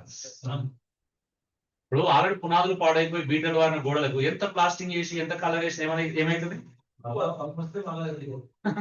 అలా గట్టిగా వర్షం వచ్చినా కొంచెం అదైనా మళ్ళీ అది పోతుంది, మళ్ళీ అది ఆ యొక్క బీటలు కనిపిస్తాయి. అవునా?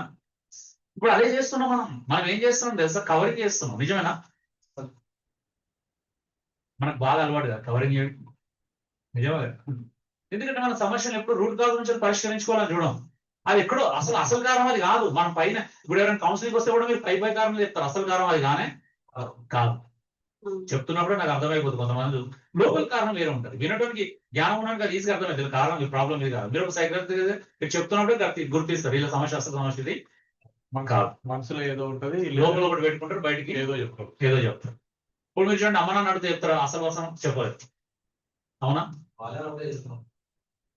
సో అంటే తెలివిగా కొన్ని విషయాలలో చెప్పకుండా దాటివేయడం మంచి విషయం. భార్య భర్తల గౌరవాన్ని ఒకరినొకరు కాపాడుకోవడం, నేను దాని గురించి తప్పాడట్లేదు. కానీ సమస్యను లోపల పెట్టుకొని దాని పై పూతలు ఎన్ని చేసినా వేస్తే. అందుకే బిబ్లికల్ ఫర్గినెస్, బైబిల్ ప్రకారం క్షమ ప్రాక్టీస్ చేయడం చాలా అవసరం. అంటే అది జరిగింది, దాన్ని క్షమించుకోవాలి, ముందుకెళ్ళాలి. అవునా? కానీ దాన్ని మనం క్షమించుకోకుండా ఏం చేస్తున్నాం? బ్యాలెన్స్ పెట్టుకోవడం అలవాటు కదా మనకు. అవునా కదా? మనకు జీరో బ్యాలెన్స్ అంటే ఇష్టం ఉండదు. నిజమా కదా? కాబట్టి ఇలాంటి కూడా కొంత బ్యాలెన్స్ మెయింటైన్ చేయాలి. ఏమంటారు? అందుకే పూర్తిగా క్షమించుకోవద్దు. ఏమంటే సగం క్షమించుకోవాలా, కొద్దిగా క్షమించుకోవాలా, పూర్తిగా క్షమించవద్దు. అంటే ఆ సమస్య మళ్ళీ మన జీవితంలో మళ్ళీ దీనికి యాడ్ ఆన్ కాకుండా చేసుకోగలిగే సామర్థ్యంలో రావాలి మన వాసన. అంత పూర్తిగా క్షమించుకోవాలి. అవునా? కానీ మనకేంటిది యాడ్ ఆన్ అవుతా ఉంటుంది.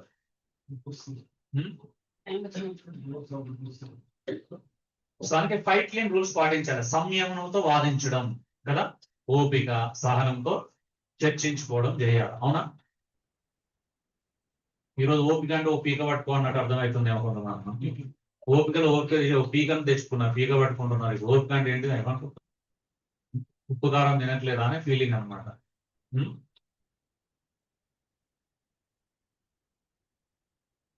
సెషన్ 4 ఏం చూసినాం? బాధ్యతలు చూసినాం కదా, roles and responsibilities. So husband responsibility ఏంటి? భర్త బాధ్యత ప్రేమించడం, కుటుంబాన్ని నడిపించడం, ఇలా ప్రేమతో నాయకత్వం చేయాలి. అవునా?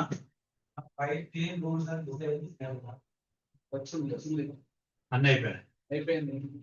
ఓకే. సో వైఫ్ రెస్పాన్సిబిలిటీ ఏంటి? భార్య బాధ్యతలు భర్తకు రెస్పెక్ట్ చేస్తూ సపోర్ట్ చేయడం. అవునా? సాటి అయిన సహాయకంగా ఉండాలి. అవునండి? భార్య రూల్ ఏంటి? అసలు స్త్రీ ఎందుకు భార్య రూల్ ఏంటి? భర్తకు సాటి అయిన సహాయకంగా ఉండడం. ఏ సహాయం? సాటి అయిన. అంతేనా? ఏమైందా? మరి సాటి అయిన సహాయంగా ఉంటున్నారా? సాటి లేని సహాయం. సాటి లేని సహాయం. సాటి అయినంటే అర్థం ఏంటిది? వాళ్ళు ఏం చేసినా దాంట్లో ప్రోత్సాహకరంగా కదా, సహాయకరంగా వాళ్ళను ముందుకు నడిచేలా చేయడం, దాన్ని సాటి అని అంటారు కదా. అడ్డుపడడం కాదు. ప్రతి పనికి అడ్డుపడితే సరైంది కాదు. సో అందుకే హౌస్ హోల్డ్ కోర్స్ డివిజన్ అంటే ఇంటి పనులను పంచుకోవడం, ఫినాన్స్ రోల్స్, ఆర్థిక బాధ్యతలు. అంటే ఇంటి పనులు పంచుకోవడం అంటే ఇప్పుడు కొంతమంది అంటే ఫారెన్ కల్చర్ కానీ ఇప్పుడు వైఫ్ అండ్ హస్బెండ్ జాబ్ చేస్తున్నప్పుడు ఇక తప్పదు. అవునా? నేను కూడా ఉద్యోగం చేస్తున్నాను కాబట్టి ఈ రోజు బోలు నేను తోముతా, రేపు నువ్వు తోము, గిన్నెలు నువ్వు వాచ్ చేయి, రేపు బట్టలు నేను పెడతా, నువ్వు ఎల్లుండి నువ్వు చేయి, అట్లా పంచుకుంటున్నారు. అవి కూడా కలిసి చేసుకుంటే సమస్య రాదు, బట్ ఎవరిష్టం వాళ్ళు, మనం ఎక్కువ తలదొచ్చుకోదు కొన్ని విషయాలలో. అవునా? ఆర్థిక బాధ్యతలు, ఇన్లా బౌండరీస్, అత్తమ్మ వాళ్ళ సరిహద్దు. ఈ విషయంలో మాత్రం కొంచెం నాకైతే చాలా కంప్లైంట్స్ వచ్చినాయి. ఎందుకంటే స్త్రీలు తన తరపు తల్లిదండ్రులు, అన్నదమ్ములు, అక్క చెల్లెలు వేస్తే మంచి అద్భుతంగా ఆతిథ్యం ఇస్తారని తెలిసింది. భర్త తరపు అన్నదమ్ములు, అక్క చెల్లెళ్ళు వాళ్ళు వస్తే మాత్రం పెద్దగా కేర్ చేయరు, పట్టించుకోరు, రెస్పెక్ట్ ఇవ్వరని మాత్రం తెలిసింది. నిజమాగా? జగమెరిగిన సత్యం. బయటపడి బాగోదండి.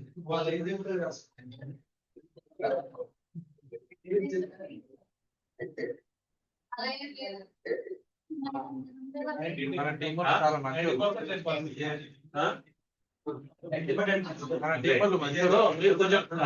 మీరు కొంచెం క్రైస్తవులు కాబట్టి కొంత ఉండొచ్చు, కానీ సమాజంలో జరుగుతున్న విషయాలను మాట్లాడుతున్నాను వాస్తవం.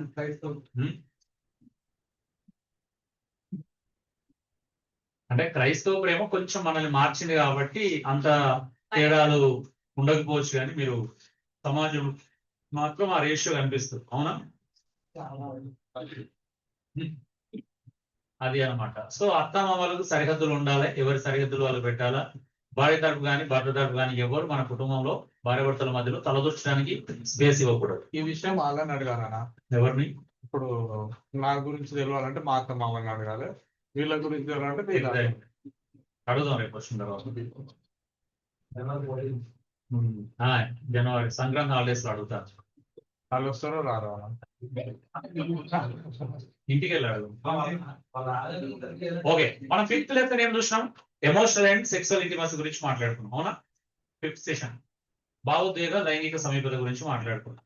సో లవ్ లాంగ్వేజెస్ గురించి మాట్లాడుకున్నాం. ఏంటి అంటే లవ్ లాంగ్వేజ్ లో మాటలు కదా, అంతే కదా, మాటలు, స్పర్శ, సమయము, హెల్పింగ్. అవునా? ఇవన్నీ లవ్ లాంగ్వేజ్ కదా. మాట్లాడము, చేతులు పట్టుకోవడము, అంటే టచ్. సో ఇవన్నీ మనం చూసాం. సమయం గడపడం. సో కాబట్టి ఎమోషనల్ సేఫ్టీ ఉండాలి. భావోద్వేగ భద్రత చాలా ఇంపార్టెంట్. మనకు కొన్నిసార్లు ఎకనామికల్ భద్రత ఇవన్నీ మనం ఎంత ఇంపార్టెంట్ గా భావిస్తామో, వీటన్నిటిలో భావోద్వేగంగా ఎమోషనల్ సెక్యూరిటీ అనేది కూడా చాలా ఇంపార్టెంట్. స్త్రీ పురుషులకి, ముఖ్యంగా స్త్రీ ఎక్కువ ఎమోషనల్ గా ఉంటుంది కాబట్టి స్త్రీకి ఎమోషనల్ సెక్యూరిటీ కూడా భర్త ఇవ్వగలగాలి. ఫినాన్షియల్ సెక్యూరిటీ ఇస్తారు, కానీ ఎమోషనల్ సెక్యూరిటీ ఎవరు ఇస్తారు? కొంతమంది ఫినాన్షియల్ సెక్యూరిటీ ఇస్తారు, కొంతమంది అది కూడా ఇవ్వరు, కానీ వాళ్ళకు ఎమోషనల్ సెక్యూరిటీ కూడా చాలా అవసరం అనే విషయాన్ని గ్రహించాలి. Next sexual adjustment after marriage. పెళ్లి తర్వాత లైంగిక సమన్వయం చాలా అవసరం. ఈవెన్ పాస్ట్ వోన్స్ హీలింగ్, గత గాయాల నయం. అంటే గతంలో జరిగినటువంటి గాయాలను నయం చేసుకుంటూ వస్తున్నామా, లేకపోతే అవి అలా ఉండగానే ఇంకో కొత్త గాయం చేసుకుంటున్నామా?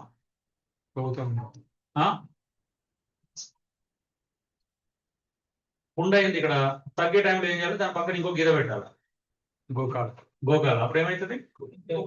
రాచకుండా అట్లా చేసుకుంటున్నామా? కొంచెం భార్య భర్తలకు ఎక్కువ సమయం సహనం అవసరం. ఎందుకంటే ఆ గాయం మారిందా లేదా, అరే నిన్ననే గాయమైంది, ఇప్పుడు మళ్ళీ ఇంకో గాయం అవసరమా? అవునా? కానీ మనకి ఇవేం పట్టింపులు ఉండవు. నోటికి ఎంత వస్తుందంత మాట్లాడాలి, ఏమనిపిస్తుంది చేయాలి. ఇక్కడ ఏమనిపిస్తే అది చేస్తే, ఇక్కడ ఏది అనిపిస్తే అది మాట్లాడతా. ఈ సిస్టమ్ లో ఉండాలి, ఇప్పుడు బాగుంటది. అవునా? వాస్తవానికి అలాగే ఉంటున్నాం, బయటపడతలేదు.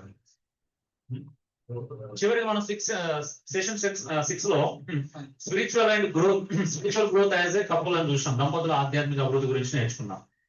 అంటే కపుల్ ప్రేయర్, దంపతుల ప్రార్థన, బైబిల్ రీడింగ్ ప్లాన్, బైబిల్ చదువుతో యొక్క పథకం, చర్చ్ ఇన్వాల్వ్మెంట్, సంఘంలో భాగస్వామ్యం, ఫ్యామిలీ మిషన్, కుటుంబ సేవ. ఇవన్నీ కూడా కుటుంబంగా మనం ఆధ్యాత్మిక జీవితంలో చేయాల్సినవి. అంటే ఫ్యామిలీ మినిస్ట్రీ అంటే ఫ్యామిలీ కలిసి, అంటే ఒక వ్యక్తికి, ఒక కుటుంబానికి కోసం ప్రార్థన చేసి సీరియస్ గా కుటుంబ రక్షణ కోసమో, లేకపోతే వాళ్ళని కలిసి ఒక సువార్త చెప్పాలో ప్లాన్ వేసుకోవడమో, ఇవన్నీ చేసుకోవాలి. అవునా? అంటే ఖచ్చితంగా ఆధ్యాత్మిక జీవితంలో కేవలం ప్రార్థన, బైబిల్ పడడమే కాకుండా సంఘంలో యాక్టివ్ ఇన్వాల్వ్మెంట్ ఉంటుంది. పరిచర్యలు కూడా యాక్టివ్ ఇన్వాల్వ్మెంట్ అనేది చేస్తాం వాస్తవం చెప్పాలంటే. అంటే స్పిరిచువల్ ఫ్యామిలీ కామ్గా ఉండలేదు, అవునా? అంటే సైలెంట్ ఉండలేరు. స్పిరిచువల్ ఫ్యామిలీ వాళ్ళ కోసం మాత్రమే ఆలోచించారు. అరే వాళ్ళ ఫ్యామిలీ ఎలా ఉంది, మనం విజిటింగ్ చేద్దాం, వాళ్ళని బలపరచడం, లేఖనాంతరంగా ప్రోత్సహించడం అనేటువంటి అది కూడా జరగాలి.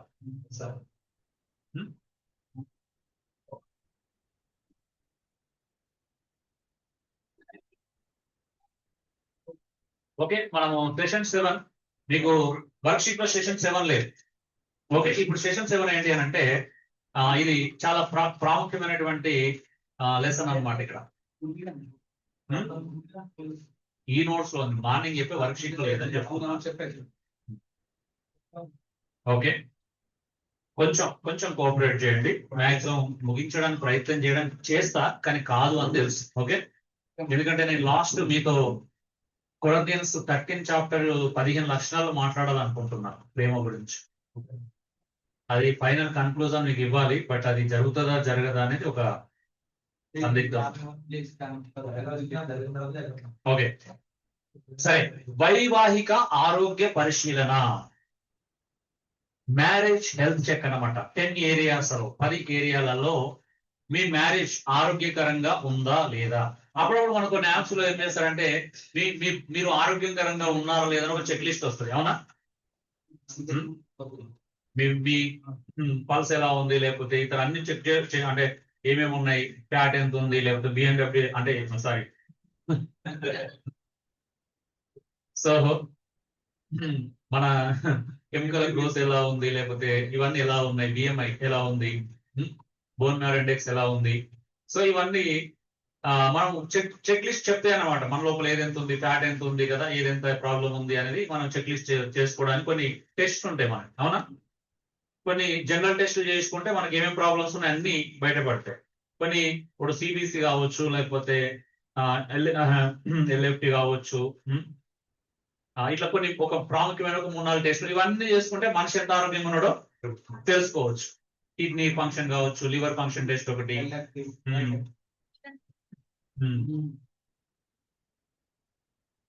అదే అనమాట. సో ఇప్పుడు చెప్పండి మీకు ఏమేమి ఉన్నాయి, 10 విషయాలు చూసుకోండి. కమ్యూనికేషన్ నెంబర్ 1 ఏంటి? కమ్యూనికేషన్ లో మీరు ఒక చెక్ లిస్ట్ పెట్టుకోవాలి ఎప్పటికీ. ఓకే, రెండోది ట్రస్ట్, నమ్మకం. ఒకరి మీద ఒకరికి ఎంత నమ్మకం ఉంది, ఎందుకంటే మ్యారేజ్ అనేది బిల్డ్ అయ్యేది ట్రస్ట్ మీద, నమ్మకం మీద, అవునా? నమ్మకం.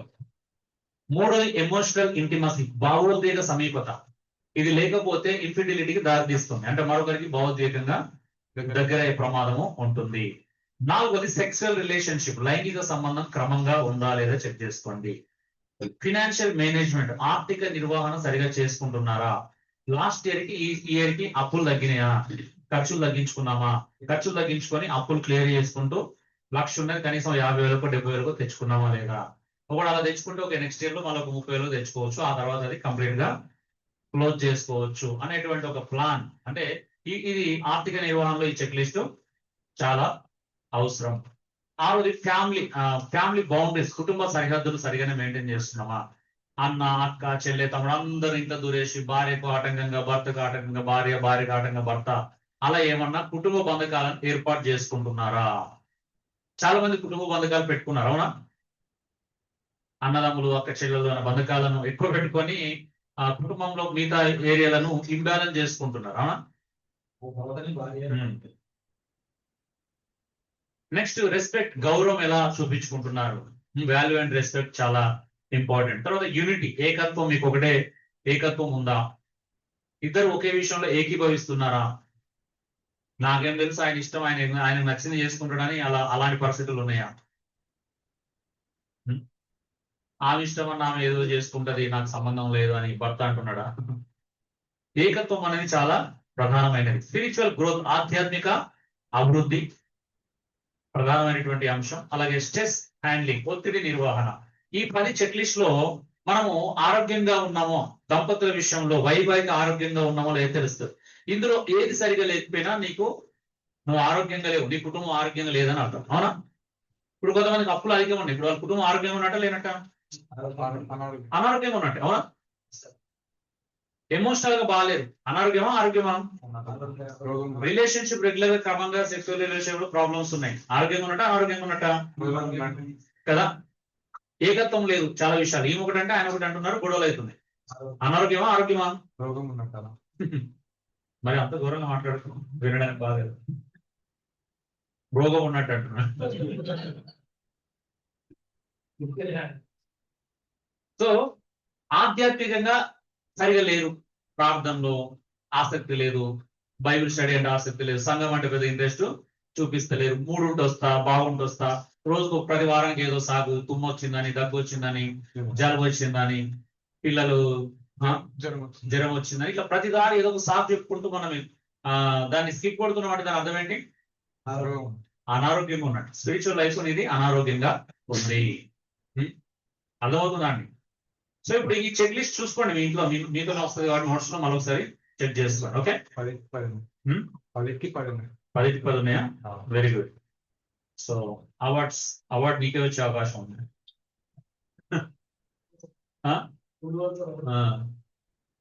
సో ఇప్పుడు ఈ 10ని మళ్ళా ఇండివిజువల్ గా మాట్లాడుకోవాలి. ఎంత కష్టమో మరి. ఓకే, రేపు మధ్యాహ్నం వరకు ఉందామా? రేపు లంచ్ తో క్లోజ్ చేసుకోవాలి. అప్పుడు నేను అంటే క్యాల్కులేషన్ కొంచెం అదైనట్టుంది నాది కూడా కొద్దిగా. Okay, communication. Couples clearly express thoughts, feelings, needs without fear or avoidance. భార్య భర్తలు తమ భావాలు, ఆలోచనలు, అవసరాలు స్పష్టంగా భయపడకుండా తప్పించుకోకుండా చెప్పుకునే స్థాయికి వచ్చారు కమ్యూనికేషన్ లో.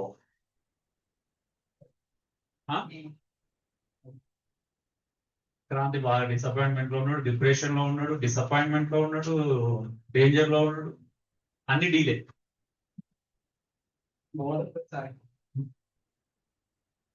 చెప్పండి, నిజంగా మీ భార్య కానీ నీ భర్త కానీ వారి తమ భావాలను, ఆలోచనలను, అవసరాలను భయపడకుండా తప్పించుకోకుండా చెప్పుకునేటువంటి అట్మాస్ఫియర్ మన ఫ్యామిలీలో ఉందా? మీ మధ్యలో ఉందా? వైఫ్ అండ్ హస్బెండ్ మధ్యలో ఉందా? మౌనిక అన్నిటి తలుపుతుంది. నాకు తెలిసి శ్యామ్ ఏం చేసుకొని వచ్చినట్టున్నాడు. అన్న ఏం అడిగినా ఇట్లా ఏం లేదా? Okay, very good. అన్న ప్రశ్న అడిగి రికార్డు పెడతాడు, నువ్వు అన్నిటికీ ఇట్లా. ఓకే, నిజం చెప్పండి, ఈ కమ్యూనికేషన్ ఉందా మనకి? ఓపెన్ గా షేర్ చేసుకునే కమ్యూనికేషన్ ఉందా? ఉంటే సంతోషం. ఇప్పుడు భార్య తరఫున బంధువుల ఇంట్లో ఫంక్షన్ అయింది, ఏమంటే మా ఇంట్లో మా బంధువుల ఫంక్షన్ ఉంది, ఏమంటారు? వెళ్దాం అంటే వెళ్దాం, లేకపోతే లేదు, నాకు అంత అదేం లేదు అంత. అంటే ప్రతిదీ అట్లా జోవెల్ గా, ఓపెన్ గా, ఫ్రీగా మాట్లాడుకోవడాలి. మరి మొన్ననే మీరు బడ్జెట్ లెక్కలు చెప్పారు, ఈ నెల జీతం ఉండదన్నారు, ఒక 5,000 డెఫిషియన్స్ వస్తుందని చెప్పారు. మళ్ళీ ఇలాంటి టైంలో మనం అటు వెళ్తే మళ్ళీ 2-3 వేలు ఖర్చు వస్తుంది కదండి, ఎందుకు లేండి అంటే ఇట్లా అంటే అర్థం చేసుకుంటూ మాట్లాడే మెచ్యూరిటీలోకి ఎదుగుతున్నాము మనం. కమ్యూనికేషన్ అంటే కేవలం వినడమే కాదు, అర్థం చేసుకోవడం కదా. కమ్యూనికేషన్ లో 2 పార్ట్ చెప్పలేదు అసలు. వినడం ఒక దగ్గర ఆగిపోవడం, చెప్పడం కాదు, ఈవెన్ అర్థము చేసుకోవడం. ఎలా అర్థం చేసుకుంటాం? వింటే సరిపోదు, చెప్తే సరిపోదు, చెప్పిన దాన్ని అర్థం చేసుకోవడం స్థాయికి వెళ్ళాలి. అది కమ్యూనికేషన్. ప్యూర్ కమ్యూనికేషన్ అంటే అది ఒరిజినల్ కమ్యూనికేషన్ అంటే వినడము, చెప్పడము, అర్థం చేసుకోవడం. అవునా? ఈవెన్ ఆశలో పెట్టడం, అర్థం చేసుకొని దాన్ని ప్రాక్టికల్ గా పెట్టడం, అక్కడ దాకా వెళ్ళాలి కమ్యూనికేషన్. అవునా? సో మన కమ్యూనికేషన్ అయితే వింటాం, లేకపోతే చెప్తాం అంతే. నువ్వు విన్నావు, నేను చెప్పినా, నువ్వు విన్నావు, అయిపోయింది, క్లోజ్. మీదేంటి నెక్స్ట్ స్టెప్ ఏంటి? అర్థం చేసుకోవాలి. అది ఉండదు ఇక, దాని టైం లేదు యాక్చువల్లీ.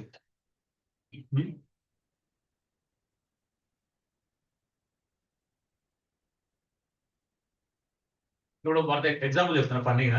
భర్త వెళ్తూ నేను మధ్యాహ్నం లంచ్కి వస్తాను 1:00కి, కొంచెం మార్నింగ్ బ్రేక్ఫాస్ట్ ఇది అయింది కదా, కొంచెం మధ్యాహ్నం కొంచెం ఒక ఎగ్ కర్రీ చేసి పెట్టు అంటే భార్య వింటది, సరే అండి అంటే ఓకే డన్ అంటారు. భర్త వెళ్తాడు, భార్య ఇక్కడే ఉంటుంది, భర్త లంచ్కి వస్తాడు, కర్రీ ఉండదు, ఎగ్ కర్రీ. దీన్నే సూపర్ కమ్యూనికేషన్ అంటుంది.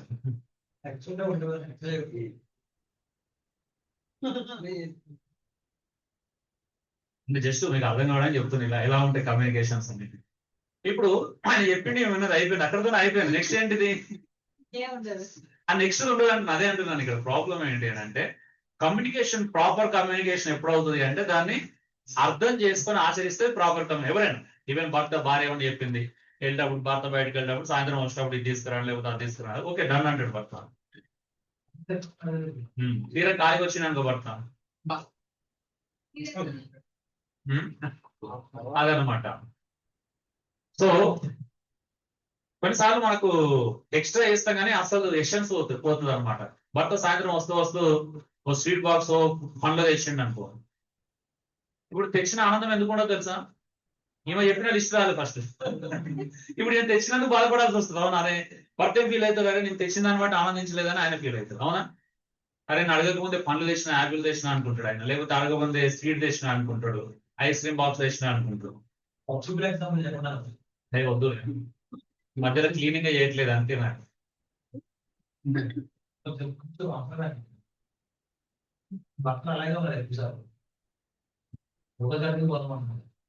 ఉన్నారు నాకు నా దగ్గరకు ఒక ఫ్యామిలీ కౌన్సిలింగ్ వచ్చారు అనమాట. ఇద్దరి మధ్య ఇక్కడే కూర్చొని పెట్టుకొని కొన్ని నెలలు కౌన్సిలింగ్ చేసిన. నా భార్య ఉంది, అర్ధరాత్రి 1-2 గంటలకు చేసిన ఇక్కడే కూర్చొని పెట్టి.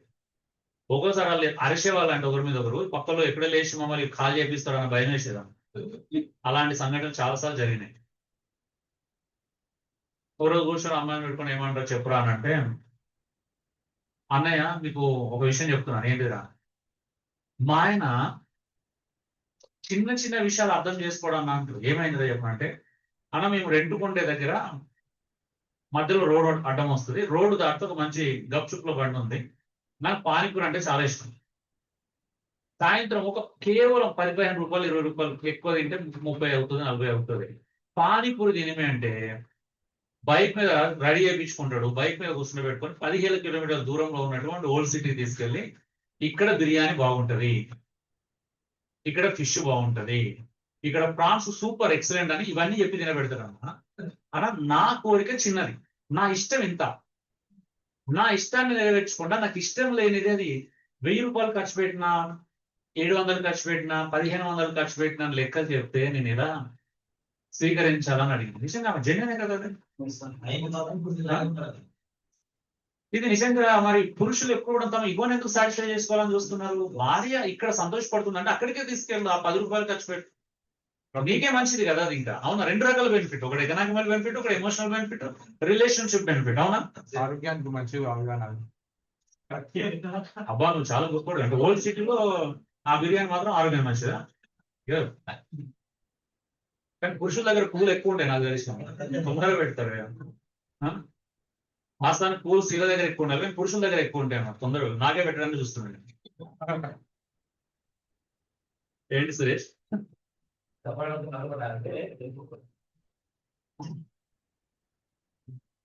అంటే కొంత కంట్రోల్ చేసుకోవాలి, వాళ్ళకి ఇష్టమే. ఇప్పుడు నా భార్య సపోర్ట్ అంటే ఇష్టం, మార్కెట్కి వెళ్తే నాకు ఫస్ట్ సపోర్ట్ అనే తీసుకుంటా, కనిపిస్తే. బనానా అంటే ఇష్టం అంటే బనానా తీసుకుంటా, అవి 2 తప్పించిన అన్ని తీసుకుంటే దాన్ని ఏమంటారు? బనానా బాగాలేదు, రేట్ ఎక్కువ.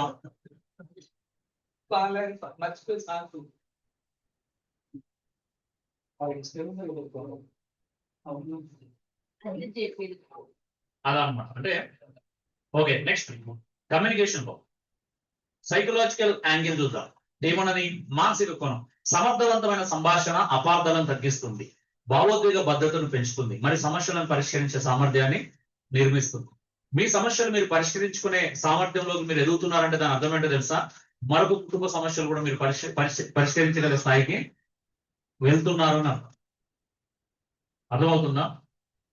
సో మానసిక కోణం ఏంటి? సమర్థవంతమైన సంభాషణ. సమర్థవంతమైన అంటే అర్థం ఏంటిది? స్కిల్ఫుల్ అన్నమాట కదా, నైపుణ్యతతో కూడిన సంభాషణ. మనం సాధారణంగా మన సంభాషణలో ఏముండదు, నైపుణ్యత ఉండదు, నోటికి ఏది వస్తుంది మాట్లాడేస్తాం. అవునా? ఒకరు నోటికి ఏది వస్తే మాట్లాడితే మరొకరు చేతికి ఏది అంతే అది విసిరి కొడుతుంది. బ్యాలెన్స్ అయింది కదా, అందుకే కపుల్స్ ముందుకు వెళ్తున్నారు. నిజమే కదా? మంచి అండర్స్టాండింగ్ ఉన్నది ఇద్దరి మధ్యలో. అవునా? ఒకరు నోటికి ఏది వస్తే మాట్లాడాలి, మరొకరి చేతికి ఏది వస్తుంది విసిరి కొట్టాలి. ఫోన్ అయితే ఫోన్, గ్లాస్ అయితే గ్లాస్. అవునా? ఏముంది, మళ్ళీ క్రెడిట్ కార్డు తీసుకొని మళ్ళీ 30 పెడితే మళ్ళీ ఫోన్ వస్తాం. 6 నెలలు ఈఎంఐ పెట్టుకుంటే 5 నెలల దాకా 6 నెలలు మంచి కంఫర్ట్, అంటే ఏమంటారు కంఫర్ట్ జోన్ ఉంటుంది. మెంటల్ టెన్షన్ అలా ఉంటేనే కదా మనం బెండ్ అయ్యి చక్కగా నడిచేది, నిజమా కదా? ఇలాంటి లేకపోతే మనం ఫ్రీగా ఎలా పడితే అలా వెళ్ళిపోతాం, అవునా? ఇలాంటి పెట్టుకుంటే చక్కగా ఒకటే దారిలో నడుస్తాం. అప్పుడు మనం 6 నెలల వరకు ఒకే దారిలో నడవాలి. బాగుంటుంది కదా ఇలాంటి, నిజమా కదా? ఉం? ఏమంటారు? నాకు తెలిసిన ఒక కప్పులు ఉంది, అంటే తెలిసిన వాళ్ళు మీకు కూడా తెలుసు, కానీ కొంతమందికి తెలుసు.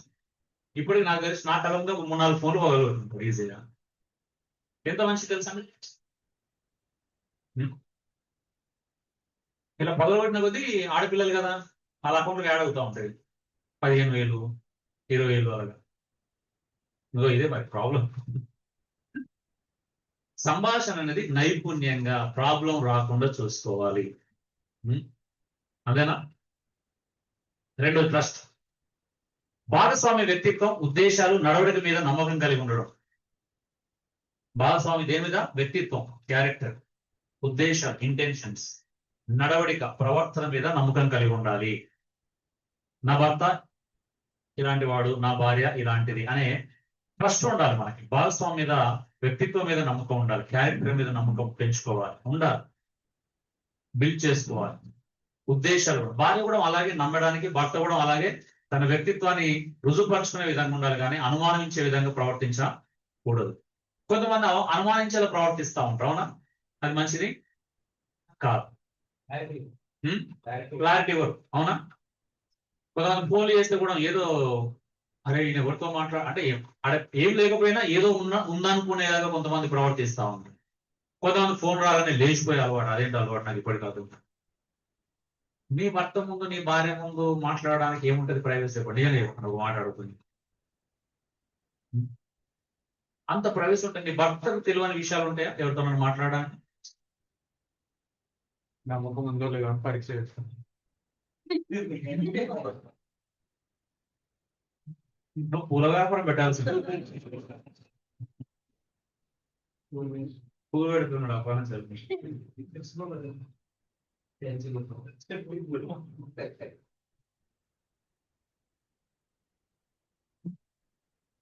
సో సైకలాజికల్ యాంగిల్, మానసిక కోణం. నమ్మకం భద్రతను కలిగిస్తుందండి. నమ్మకం ఏం చేస్తుంది? ట్రస్ట్ అనేది ఒక సెక్యూరిటీని ఇస్తుంది, ఆందోళనను తగ్గిస్తుంది, టెన్షన్ తగ్గిస్తుంది. కొంతమందికి భర్త 10 నిమిషాలు లేట్ అయితే ఫోన్ల మీద ఫోన్లు, వాళ్ళు లిఫ్ట్ చేయకపోతే ఇంకా సంగతి. కనీసం ఇంటికి వస్తే 50 మిస్డ్ కాల్ ఉంటాయి. ఆ 50కి అప్పటికే కోపం, ఈ 50 ప్లస్ అది 100 రీచ్ అయితే రాగానే గొడవ స్టార్ట్ అవుతుంది, నిజమా కదా? అప్పుడప్పుడు అలా చేయాలి కదా, ఫిజికల్ ఫోన్లు చేస్తూనే ఉండాలి. మంచిగా డ్రైవింగ్ లో ఉన్నప్పుడు ఫోన్లు చేస్తూ ఉండాలి, బిజీగా వర్క్ చేస్తున్నప్పుడు ఫోన్లు చేస్తూ ఉంటే బాగుంటుంది కదా. అవునా కదా?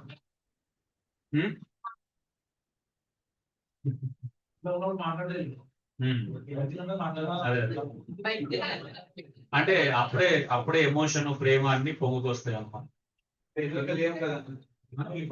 లేం కదా, అదే. బాధపడుతుంటారు.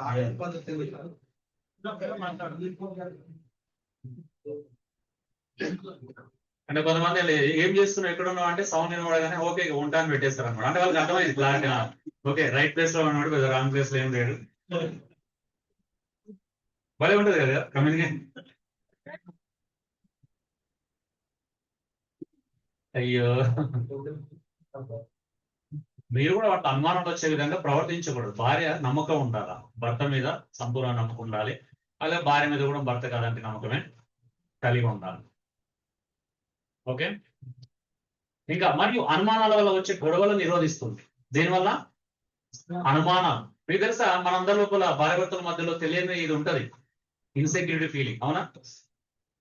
బయటికి అందరూ బ్రాడ్ మైండెడ్ గా ఉంటారు, కానీ లోపల నేరో మైండ్ అనేది ఉంటుంది.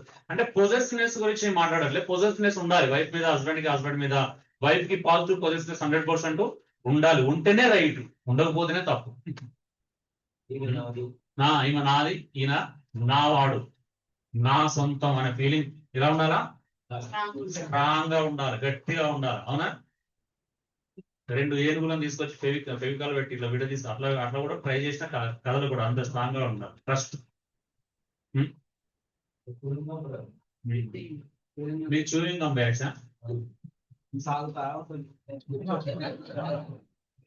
సాయి ఒక దగ్గర దిగుతుంది. ఓకే. సో అందుకే నమ్మకము భద్రతను కలిగిస్తుందండి, ఆందోళన తగ్గిస్తుంది, టెన్షన్ కదా. భర్త 6 గంటలకు ఇంటికి రాకపోతే భార్య టెన్షన్, 6 దాటిందంటే 5 నిమిషాలైనా 10 నిమిషాలైనా టెన్షన్ స్టార్ట్ అవుతా ఉంటుంది, అవునా. ఒక్కొక్కరికి ఒక రకమైన టెన్షన్ ఉంటుంది, అంటే అందరికి ఒకే రకమైన టెన్షన్ ఉంటుంది. టెన్షన్ రకాలు, మీకు టెన్షన్ రకాలు కూడా తెలియాలి. టెన్షన్ అనగానే మీ భావన చూడకండి దయచేసి. కొంతమందికి ఏమైందో, ఏమైనా ప్రమాదం జరిగిందో, ఇలాంటి ఆలోచనలు కూడా వస్తాయి.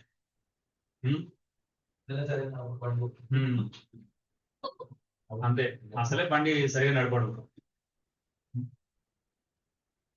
ఉంటది, అలాంటి వాళ్ళు కూడా అలాంటి ప్రాబ్లమ్స్ ఉంటాయి. మూడోది ఎమోషనల్ ఇంటిమసీ, భావోద్వేగ సమీపత.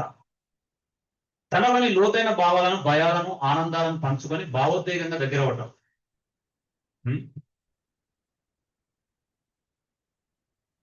సో భావోద్వేగంగా ఎప్పుడు దగ్గర అవుతారంటే భావాలు బయటకు వస్తాయి, అవునా. ఫీలింగ్స్ అనేవి బయటకు ఏం చేయాలా, వ్యక్తము చేయాలి. మనకున్న చెడ్డ అలవాటు ఏంటంటే, బ్యాడ్ హ్యాబిట్ ఏంటి అంటే, మన ఫీలింగ్స్ మన దగ్గరే పెట్టుకుంటాం. పెట్టుకొని మళ్ళీ ఎలా ఎక్స్పెక్ట్ చేస్తాం అంటే, అర్థం చేసుకోవాలని ఎక్స్పెక్ట్ చేస్తాం. భలే ఉంటుంది కదా ఇది. మనకు గేమ్స్ అంటే చిన్నప్పటి నుంచి ఇష్టం కదా, కంటిన్యూ అయిపోయింది. ఫ్యామిలీ పెళ్ళైన తర్వాత కూడా ఇవే గేమ్స్ ఆడుతున్నాం. అర్థం చేసుకోవాలి. ఇది ఎట్లుంటుంది అని అంటే, ఇప్పుడు దానిలో అంటే రాజు పరీక్ష పెట్టిండు కదా, కళ నువ్వు చెప్పాలి, బావు నువ్వు చెప్పాలి, బాగుంటది కదా. ఆయన దానిలు కాబట్టి దేవుడు పంపించాడు కాబట్టి అది దైవ కార్యంలో జరిగింది. భార్య భర్తల మధ్యలో ఇలాంటివి ఉండవు, అవునా. నా ఫీలింగ్స్ నువ్వే, లోపల ఏమనుకుంటున్నా నువ్వే చెప్పాలి, నువ్వే అర్థం చేసుకోవాలి. భయం ఉంది కదా కండిషన్.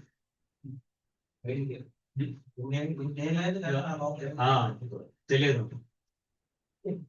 నువ్వు ఎప్పుడు ఒక రకంగా ఉండవు కదా.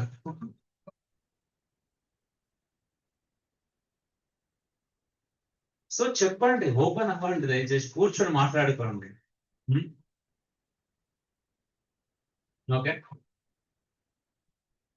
సరే సిద్ధపడండి, సమ్మర్ ఊటికి వెళ్దాం అందరం కలిసి. ఓకేనా, రెడీయా? ఒక 3-4 రోజులు, ఒక రోజు అట్లా మనసు ఇప్పుకొని మాట్లాడుకోవడానికి రోజుకో గంట నేను ఒక దగ్గర ప్రోగ్రామ్ అరేంజ్ చేస్తాను.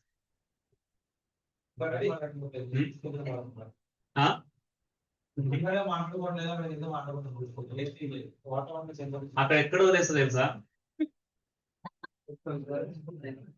కిలోమీటర్ దూరంలో అడవులలో వదిలేయాలి, ఎవరు ఉండదు, తప్పనిసరి మాట్లాడుకోవాలి.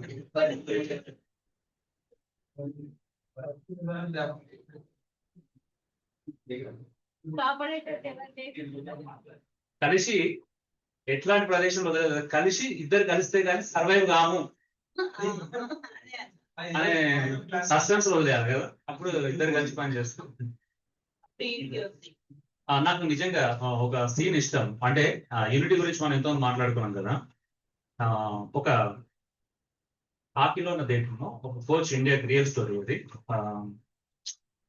భిన్నమైనటువంటి రాష్ట్రాలకు చెందిన ప్లేయర్స్ ఉంటారు కదా హాకీలో, పంజాబ్ కాకుండా ఇతర స్టేట్ నుంచి, వాళ్ళ మధ్యలో ఏంటంటే యూనిటీ రాదు. ఇది ఈ రాష్ట్రం ఆ రాష్ట్రం అనే అంటే నార్త్ సౌత్ అనేటువంటి డిఫరెన్స్ ఇవన్నీ ఉంటాయి అన్నమాట. వాళ్ళని ఎలా యూనిటీలోకి తీసుకురావాలా, కోచ్ ఏం చేస్తాడు అని అంటే, ఒక లోడ్ ట్రాక్టర్ ఇటుకలు తెప్పిస్తాడు. తెప్పించిన తర్వాత కోచ్ ఏం చేస్తాడంటే, ఇక్కడ ఉన్న ఇటుకలను అటేయమంటాడు. అందరు ఇక్కడ ఉన్న ఇటుకలు తీసుకెళ్ళి అటేస్తారు. అటేసిన తర్వాత మళ్ళీ చెప్తారు, అవి తీసుకొచ్చి ఇక్కడ ఏమంటాడు, మళ్ళీ వేస్తాడు. మళ్ళీ వేస్తే నాకు సరిపోలేదు, మళ్ళీ ఇది తీసుకెళ్ళి అటేయమంటాడు. ఇట్లా ఒక 4-5 రౌండ్లు వేసేసరికి ఫుల్ ఎగ్జాస్టెడ్ అయిపోతారు, అలిసిపోతుంటే అందరూ ఒక్కడ ఆలోచిస్తారు, అరే కోచ్ మనతో ఏదో చెప్పాలనుకుంటారు, ఇది కాదు పద్ధతి అని చెప్పేసి. వాడు అప్పుడు ఆలోచించి అక్కడ ఒకరిని ఇక్కడో నిలబెట్టుకుంటూ వస్తారు అన్నమాట. అప్పుడు అతడు ఇతనికి అందించడం, ఇతనికి అందించడం, 5-10 నిమిషాలు పని అయిపోతుంది, ఎవరు Anish. That's what unity actual, అవునా. కలిసి కుటుంబాన్ని నిలబెట్టుకుంటే అలసట ఉండదు, వాస్తవం చెప్పాలని.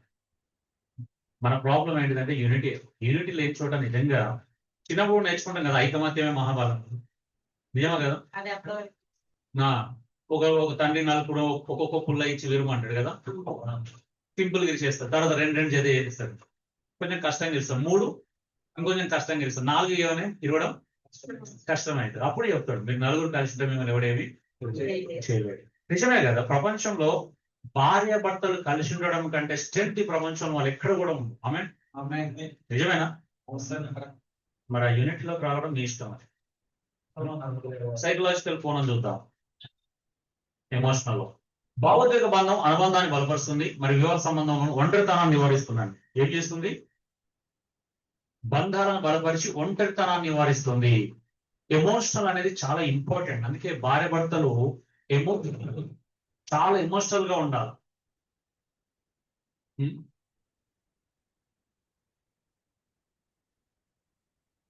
అంటే ఎమోషనల్ ఉండాలి అంటే ఎంత ఎమోషనల్ ఉండకూడదు అంటే మరి భర్త వెళ్ళి ఉద్యోగం చేసుకునేంత ఎమోషనల్ అయితే అసలు ఉండకూడదు. రోజు ఉదయం వెళ్ళి సాయంత్రం వచ్చే దాన్ని కూడా బ్రేక్ వేసేంతగా ఆపేంతగా. కొంతమంది నిజంగా చెప్తున్నాను, నాకు ఆ కంప్లైంట్స్ వచ్చినాయి. కొంతమంది భార్య ఉదయం బయటికి వెళ్ళంటే రాత్రి సాయంత్రం వచ్చేలో కొన్నిసార్లు 50 సార్లు ఫోన్, కనీసం 10 సార్లు ఫోన్ కాల్ చేసి మాట్లాడితే వాళ్ళకి సంతృప్తి ఉండదు. అవునా? ఏం చేస్తున్నావా? తింటున్నావా? ఓకే. తింటున్నావా? ఓకే. ఏం చేస్తున్నావు? వర్క్ చేస్తున్నావు. ఏం చేస్తున్నావు? నువ్వు ఇక్కడ టీ తాగుతున్నా అన్ని చెప్పాలన్నమాట. అవునా? చెప్పకపోతే గొడవ. నీకేం చేస్తావు వీడియో?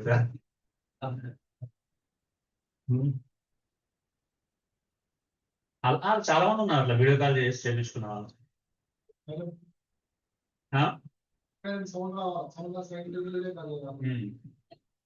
అందుకే నువ్వు రికార్డర్ పెట్టుకొని సౌండ్ అప్పుడప్పుడు ఆన్ చేస్తా ఉన్నావు.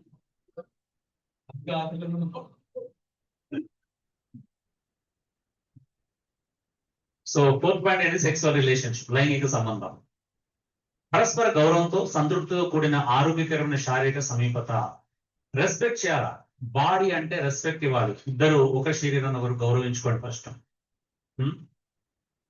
సో ఎమోషనల్ సాటిస్ఫాక్షన్ తో ఒకవేళ మీరు కలుసుకుంటే అది చాలా అద్భుతంగా ఉంటుంది. ఎమోషనల్ సాటిస్ఫాక్షన్ లేకుండా కేవలం ఫిజికల్ గా దగ్గర అవ్వడం అది మంచిది కాదు. ప్రతిరోజు ఉండాలి ఎమోషన్ కదా. ఫిజికల్ కలవడానికి ముందు ఒక ఎమోషన్ బాండేజ్, ఎమోషనల్ అనేటువంటి ఆ ఫీలింగ్ మనం ఎప్పుడు కలిగి ఉండాలి. నా భార్య నా భర్త అనేటువంటి ఎమోషన్ ఎప్పుడు మోస్తూ ఉండాలి. ఓకే. మానసిక కోణం. స్థిరమైన దాంపత్య జీవితం బంధాన్ని పెంచే హార్మోన్లు ఆక్సిటోసిన్ అంట విడుదల చేస్తుంది, ఒత్తిడిని తగ్గిస్తుంది, మరి దంపతుల ఐక్యతను నిర్మిస్తుంది. అందుకే అడిగాను మార్నింగ్ సెషన్ లో ఎన్నిసార్లు, మంత్లీ ఎన్ని టైమ్స్ అని. సో మినిమం నేను చెప్పిన టైమ్స్ మీరు ఫాలో అయితే అంటే అన్ని సార్లు నిజంగా మీ జీవితంలో ఏమవుతుంది అని అంటే స్ట్రెస్ ఉండదు, ఇంకా ఒత్తిడి తగ్గుతుంది, దంపతుల ఐక్యత నిర్మిస్తుంది. నేను ఇది మన గురించి ఎందుకు మాట్లాడుతుంటే నిజంగా స్పిరిచువల్ గా హై స్టాండర్డ్ లో గురించి మాట్లాడట్లా. స్పిరిచువల్ గా నిజంగా దేవుడి పనిలో బిజీగా ఉండి దైవికంగా వెళ్తున్న వాళ్ళు, కొంచెం అటు ఇటైన వాళ్ళు దైవికంగా బలాన్ని పొందుకొని బ్యాలెన్స్ చేసుకోగలుగుతారు. కానీ మనలో చాలా మంది ఎక్కువ మంది అంత స్పిరిచువాలిటీ లేదు కాబట్టి మాట్లాడాలి. నిజమా కదా? స్పిరిచువల్ లైఫ్ అంత స్ట్రాంగ్ గా ఉంటే ఇవి లైట్ గా అనిపిస్తాయి కొన్ని విషయాలు. అందుకని చెప్పింది మానసిక కోణం, స్పిరిచువల్ కోణము కాదు. సో యాక్స్ట్రెస్ ఎప్పుడైతే రిలీజ్ అవుతుందో అది మన జీవితంలో ఏం చేస్తుంది? ఒత్తిడిని తగ్గిస్తుంది, చాలా కంఫర్ట్ అంటే నిజమైనటువంటి ఐక్యత, దంపతుల మధ్యలో ఉండేటువంటి ఐక్యతను అది నిర్మిస్తుంది.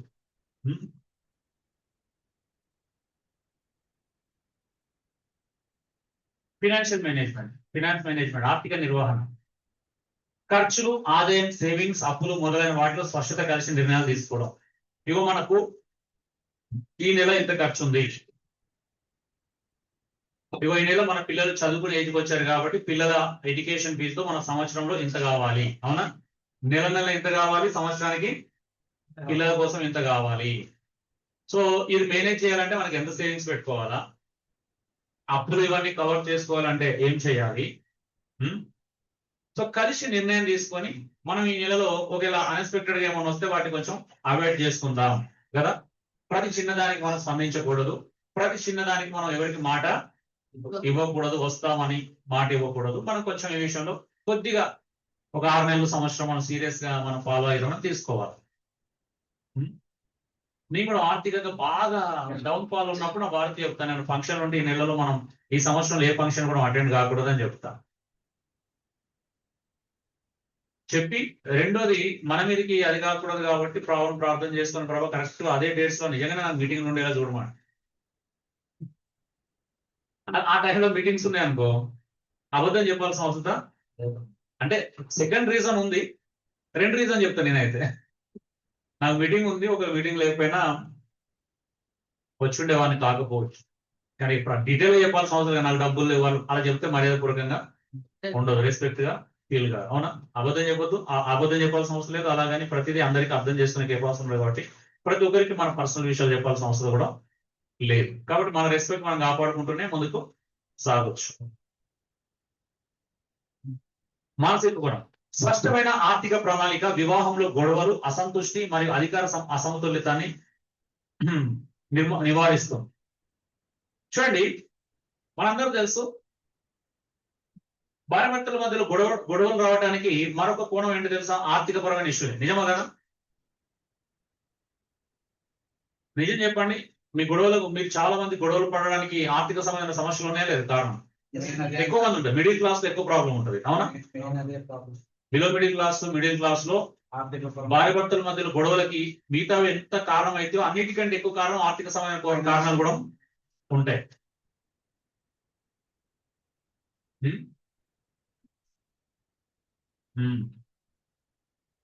అందుకే ఆర్థిక ప్రణాళిక చాలా అవసరం. ఒక పకడ్బందీ ప్రణాళిక వేసుకోవాలి. బహుశా నా దగ్గర ఇప్పుడు 18-20 సంవత్సరాల అకౌంట్స్ ఉంటాయి. నేను పెళ్ళైన నుంచి ఎట్లా ఒక్కొక్క రూపాయి ఎలా వస్తుంది, ఎలా ఖర్చు పెడుతున్నాను, ఒక ప్రాపర్ అన్ని విషయాలు ఉంటాయి. వేసుకొని చెక్ చేసుకుంటాం. ఏమైనా అనవసరం ఖర్చు పెట్టినామా, ఎక్కడైతే ఖర్చు పెట్టినాం, అరే దుబారా ఖర్చు అయితే చేయలేదు, సో ఇక్కడ అవసరమైంది, ఇక్కడ అది కాలేదు, ఇవన్నీ చెక్ చేసుకుంటూ నెక్స్ట్ ఇంకొంచెం స్ట్రాంగ్ నిర్ణయాలు తీసుకునే అవకాశాలు కలుగుతూ ఉంటాయి.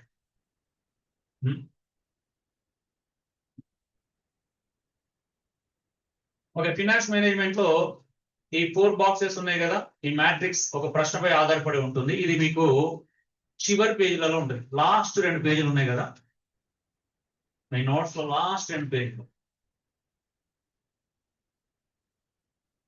ఒక 3 పేపర్స్ ఉంటాయి. లాస్ట్ 4 పేపర్స్ ఉంటాయి. ఒకటి వైట్ పెట్టాను, సారీ గుర్తులేదు. సో ప్రింటెడ్ 3 పేపర్స్ ఉంటాయి, ఒకటి వైట్ పేపర్ ఒకటి ఉంది కదా. అక్కడ మీకు లిస్ట్ అంత ఇచ్చిన కాబట్టి స్కిప్ కొట్టేస్తాను. ఓకే, చదువుకుంటారా? అందుకే నేను బ్రాకెట్స్ ఇవ్వలేదు, డైరెక్ట్ మ్యాట్రిక్స్ చేశాను. సో ఇది ఆల్రెడీ మీకు ఫినాన్షియల్ మేనేజ్మెంట్ కూడా క్లాస్ చెప్పాను.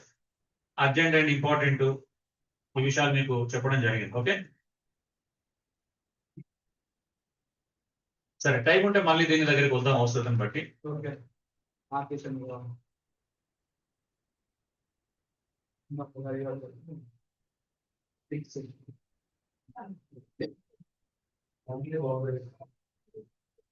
6 లో రావాలి కదా.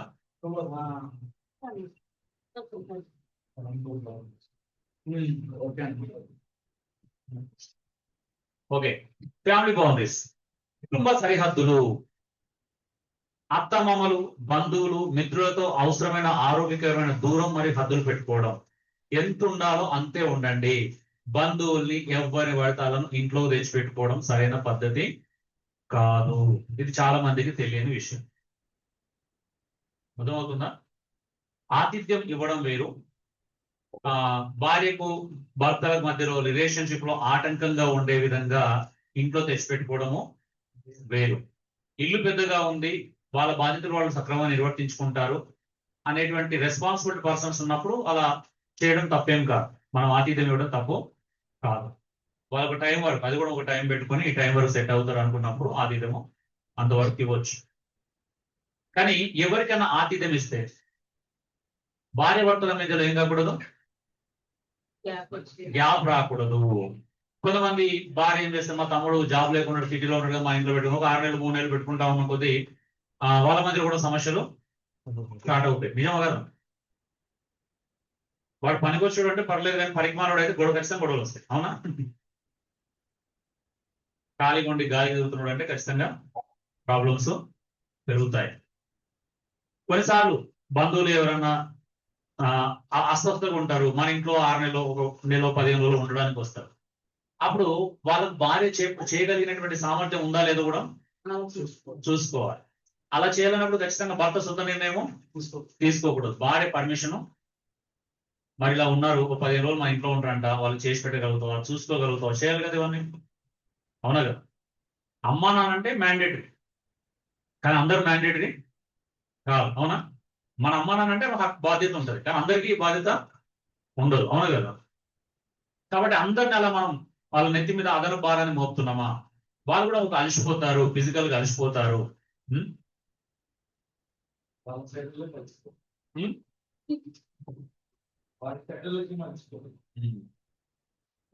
ఉం. నేను మొన్న ఒక డాక్టర్ గారితో మాట్లాడుతున్నాను, సైకియాట్రిస్ట్, ఆమెతో మాట్లాడుతున్నప్పుడు ఈ టాపిక్ వచ్చిందన్నమాట. ఒక అమ్మాయి పెళ్ళైంది.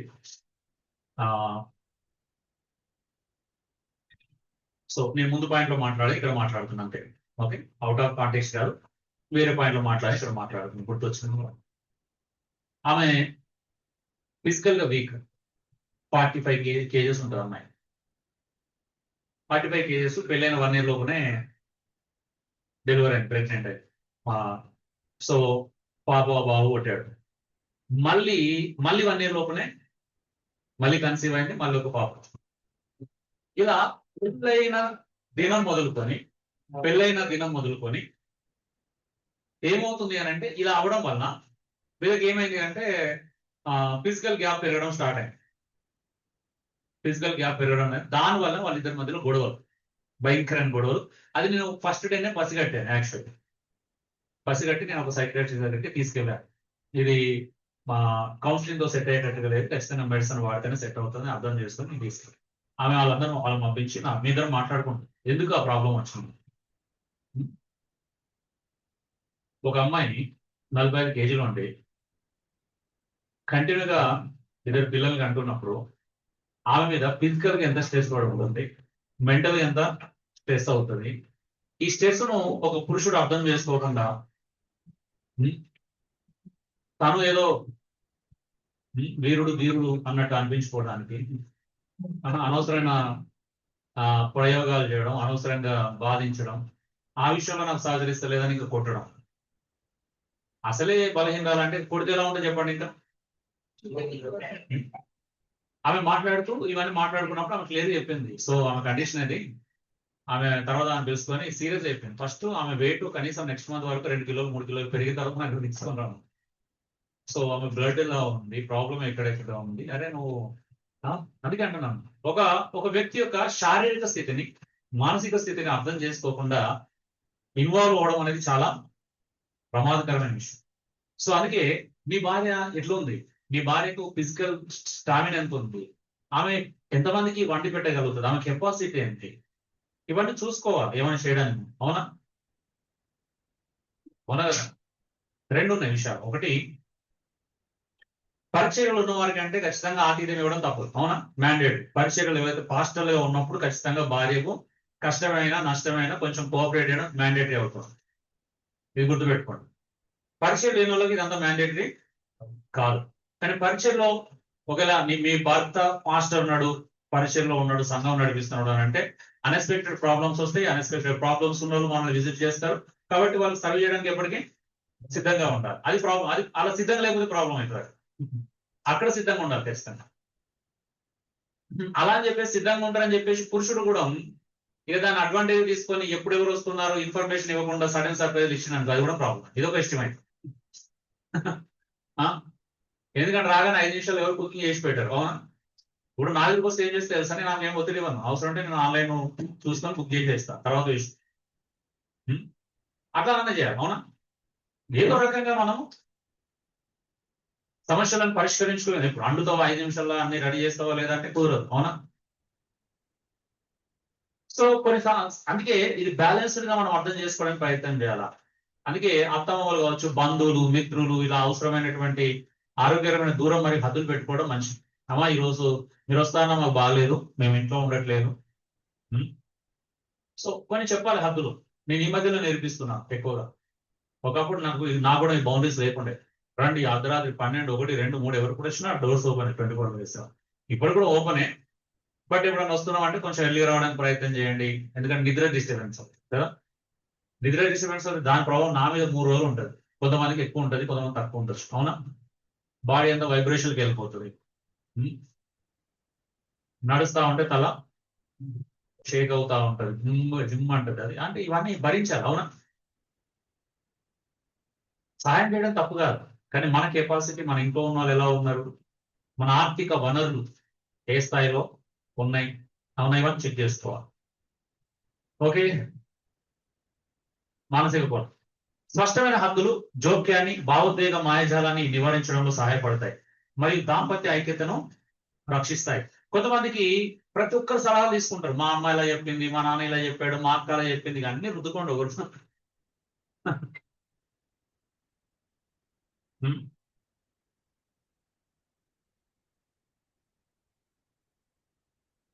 ఏమంటారు? అందుకే తల్లిదండ్రులకి, అత్తామామలకి, కుటుంబ సభ్యులు కొన్ని హద్దులు పెట్టాలి. అవునా? బౌండరీస్ పెట్టాలి. సొంత బామ్మలు వచ్చినారా, ఎప్పుడు పడితే అప్పుడు రాకుండా కొంచెం టైంకి రా, నువ్వు రా, ఎప్పుడన్నారా, నీకు స్వేచ్ఛ ఉంది. అలా అని చెప్పి నేను అర్ధరాత్రి తిరిగి 12-1 వస్తా అంటారు, మన నిద్ర చెడిపోదా? అవునా? ఇవన్నీ చెప్పగలుగుతారా మీరు ఓపెన్ గా? చెప్పు. చెప్తే ఫీలింగ్స్. అవునా కదా? అసలే భారతీయుల మనోభావాలు తొందరగా దెబ్బతింటే ఏం ప్రాబ్లం కాదు. తప్పుగా అనుకోండి పదం వాడినందుకు. అంటే మన మనోభావాలు తొందరగా దెబ్బతింటాయి. అట్లా అంటే ఫీల్ అవుతారంట. ఫీల్ అవుతారంట, నువ్వు ఫీల్ అవ్వచ్చా ఎంతైనా? నీ ఆరోగ్యాన్ని పాడు చేసుకోవచ్చా, నీ నిద్ర చెడగొట్టుకోవచ్చా, ఎంతైనా ఫీల్ కావచ్చా? అది మీ ఇష్టం. మీకు చెప్పడం వరకు మా ట్రై చేస్తాం. వాల్యూ అండ్ రెస్పెక్ట్, విలువ మరి గౌరవం.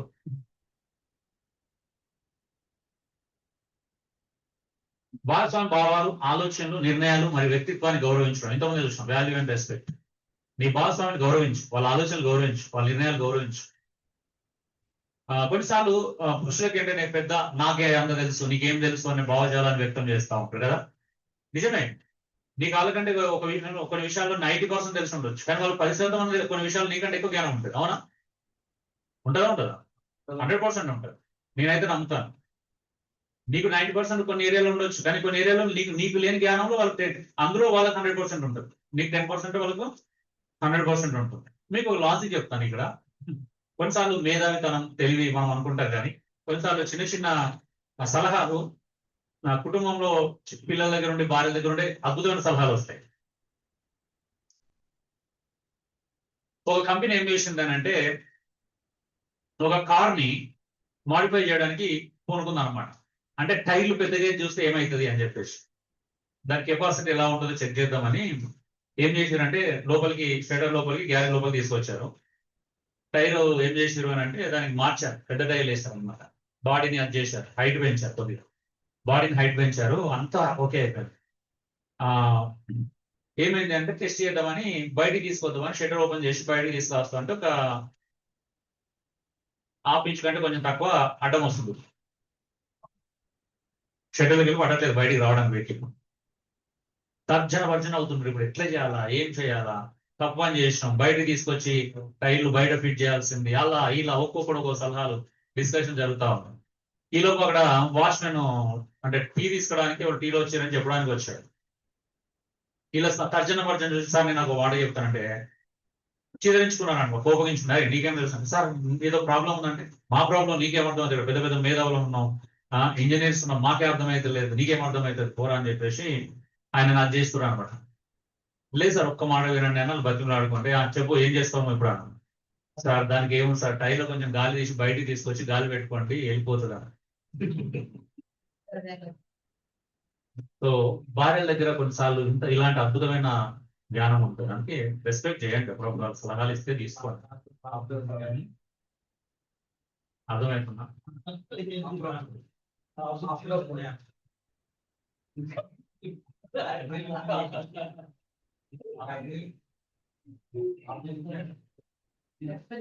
అగ్రి అన్నమా, యాంగ్రీ అన్నమా?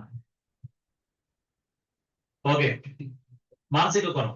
గౌరవం వ్యక్తి గౌరవ భావాన్ని పెంచుతుంది. గౌరవం లేకపోవడం భావోద్వేగ వెనుకడుకు మరియు దీర్ఘకాల అసంతృప్తికి ప్రధానికి దారితీస్తుంది.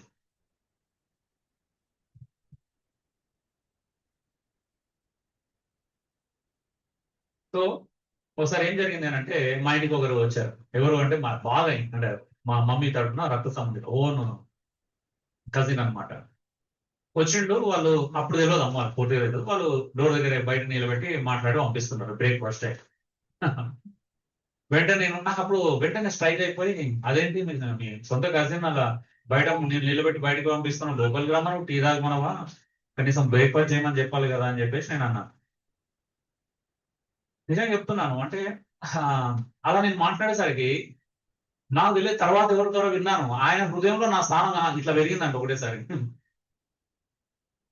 అంటే మనిషిని రెస్పెక్ట్ చేస్తే, అవునా నిజమా కదా? అరే మా ఇంట్లో ఎవరు అలా పట్టి మా అల్లుడు ఇంత గొప్పగా ఆలోచించాడు, మామ అవుతాడు నేను మా చిన్న మామ, అసలు ఇంత గొప్పగా ఆలోచించాడు అంటే, ఒక మనిషిని మనము రెస్పెక్ట్ ఇస్తే వాళ్ళ స్థానము, వాళ్ళ హృదయంలో మన స్థానము పెరుగుతుంది, అవునా?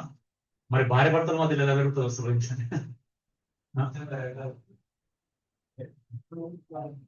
అది అన్నమాట యూనిటీ, ఏకత్వం. నిర్ణయాలు, సమస్యలు, పిల్లల పెంపకం, జీవన పోరాటాలు ఒక మనసులో కలిసి ఉండటం. కలిమి అందు, లేమి అందు, వ్యాధి అందు, ఆరోగ్యమునందు, సుఖమునందు, దుఃఖమందు ఏం చేయాలా? కలిసి ఉండడం నేర్చుకోవాలి, అవునా? ఇప్పుడు మళ్ళీ చేపిస్తారా? చేపిస్తా ఇప్పుడు.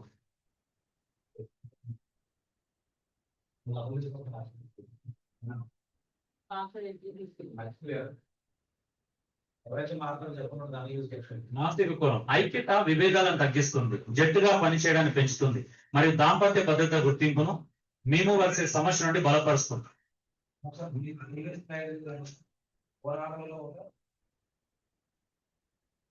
ఒక మనసులో కలిసి ఉండడం, ఏక మనసు కలిగి ఉండడం, సింపుల్ గా ఏక మనసు కలిగి ఉండడం రాసింది.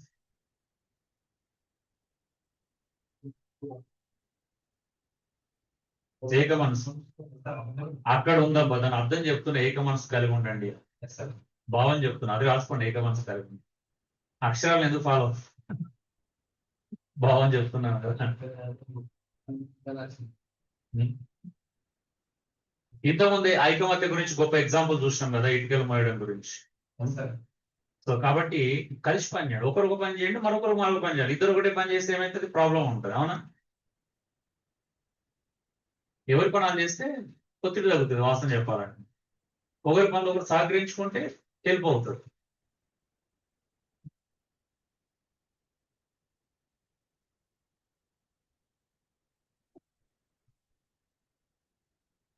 స్పిరిచువల్ గ్రోత్, ఆధ్యాత్మిక వృద్ధి, విశ్వాసంలో, ప్రార్థనలో, వాక్య విలువలో, దైవిక లక్షణాలు కలిసి ఎదగడం.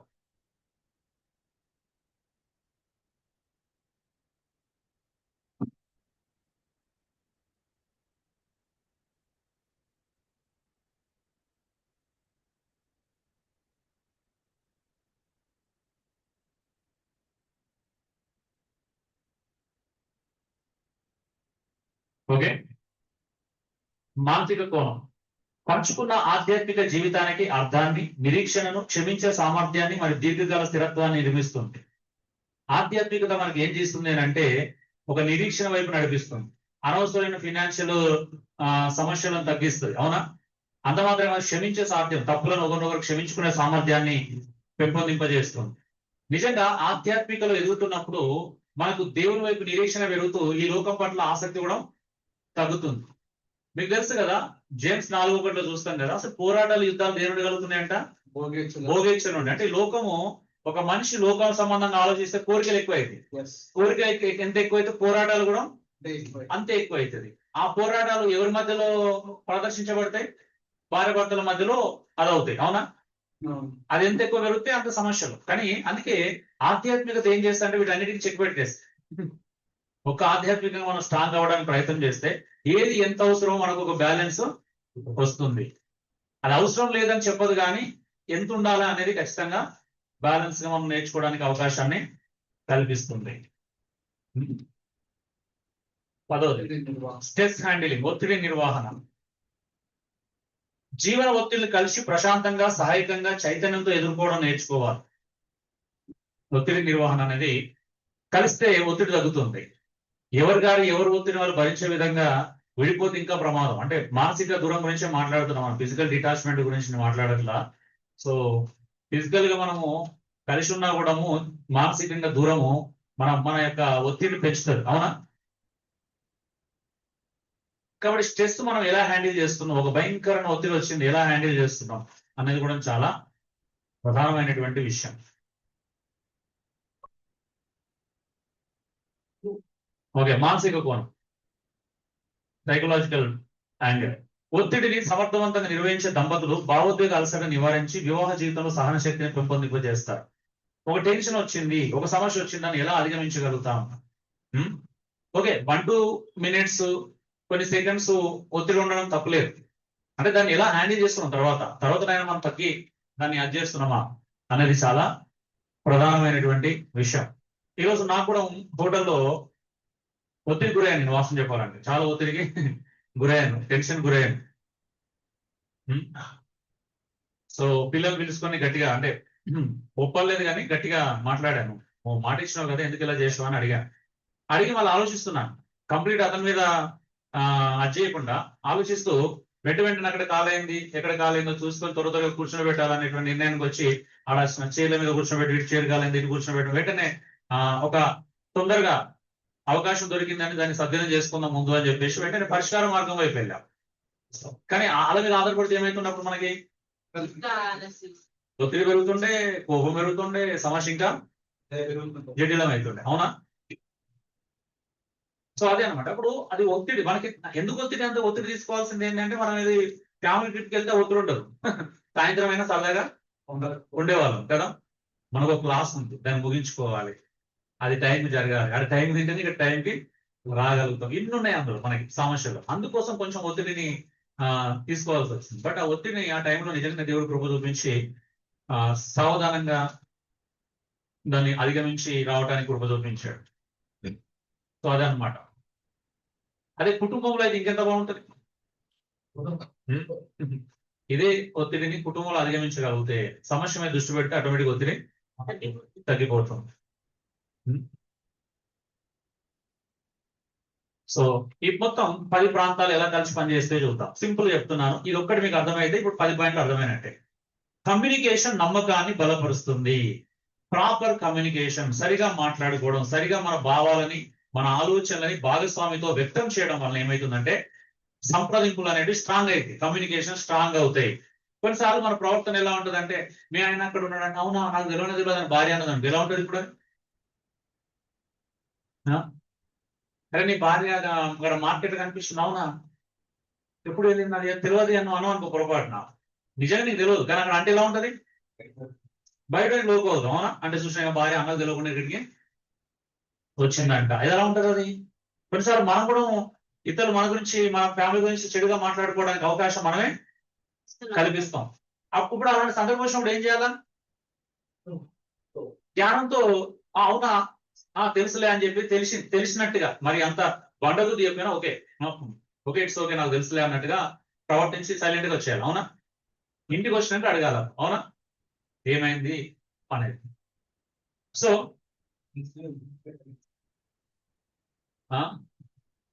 ఈగో హర్ట్ అవుతుంది కాబట్టి మరి ఏం చేయాలా? ఈగోని చంపుకోవాలి ఫస్ట్. డినై యువర్ సెల్ఫ్ అనేది యేసు ప్రభువు చెప్పినట్టు తగ్గించుకుంటే.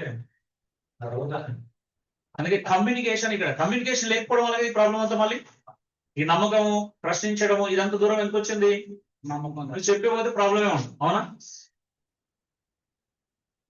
సో రెండోది నమ్మకము భావోద్వేగ సమీపాన్ని పెంచుతుంది. నమ్మకం ఏం చేస్తుంది? ఎమోషనల్ రిలేషన్షిప్ ఏం చేస్తుంది? ఇంటిమసీని, ఎమోషనల్ ఇంటిమసీని పెంచుతుంది. చూడండి ఒకదానికోటి ఇంటర్లింక్, ఈ 10 పాయింట్ చూడండి. ఎమోషనల్ ఇంటిమసీ, భావోద్వేగ సమీపత ఏం చేస్తుంది? లైంగిక జీవితాన్ని మెరుగుపరుస్తుంది. అంటే అవునా సెక్సువల్ లైఫ్ ని ఇంప్రూవ్ చేస్తుంది. అర్థమవుతుందా? కమ్యూనికేషన్ నమ్మకాన్ని పెంచితే, నమ్మకం ఏమో ఎమోషన్స్ పెంచుతుంది, ఎమోషన్ ఏం చేస్తుంది? సెక్సువల్ లైఫ్ ని బెటర్ చేస్తుంది. చూడండి ఎంత బాగుందో. మరి సెక్సువల్ లైఫ్ ఏం చేస్తుంది? ఏకత్వాన్ని పెంచుతుంది, అవునా? నేను ఈమె ఒకటే, మేమిద్దరం వేరు వేరు కాదు. ఎంత అద్భుతమైన యూనిటీ తీసుకొస్తాం చూడండి. ఉండలేమన్నమాట, ఒకరిని విడిచి ఒకరు ఉండలేనటువంటి, మానసికంగా అసలు ఉండలేము. పరిస్థితులను బట్టి ఫిజికల్ 4 రోజులు 2 రోజులు దూరం ఉండొచ్చు కానీ చూడండి. ఆధ్యాత్మికత తర్వాత గౌరవం మరి ఏకత్వం ఏం చేస్తుంది? సంబంధాన్ని పటిష్టం చేస్తుంది. ఈ ఏకత్వం ఏం చేస్తుంది? రిలేషన్షిప్ ఇంకా స్ట్రాంగ్ చేస్తుంది, పునాదులు గట్టిగా అయితే అన్నమాట. సో ఆధ్యాత్మిక వృద్ధి సంబంధానికి దీర్ఘకాలిక దిశ ఇస్తుంది. ఆధ్యాత్మిక వృద్ధి ఏం చేస్తే ఆత్మీయ అభివృద్ధి అనమాట. సంబంధానికి దీర్ఘకాలిక దిశను ఇస్తుంది. స్పిరిచువల్ లైఫ్ అనేది ఒత్తిడి నిర్వహణ సంబంధాన్ని వేరకుండా కాపాడుతుంది. సో ఇప్పుడు ఇది జరుగుతుంది అనుకోండి, మన కుటుంబంలో మన తల్లిదండ్రుల నుంచి కానీ, మన భార్య తరపున కానీ, మన ఫ్యామిలీ నుంచి కానీ, వాళ్ళ స్నేహితుల నుంచి కానీ, సంఘం నుండి ఎవరైనా మన చెవులల్లా ఎన్ని ఊదినా పనిచేయవు. తెలుసా మీకు? పనిచేస్తాయా? పనిచేయవు.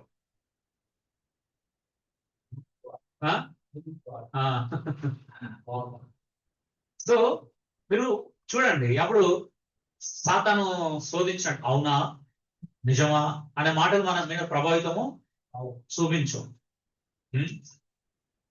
నీ భార్య అట్లా అంటున్నాడు కదా, నీ భర్త అంటున్నాడు కదా, సరిగ్గా పని చేయడంట కదా, పని చేసినా సరిగ్గా ఇంటికి తెచ్చి ఇవ్వడంట కదా,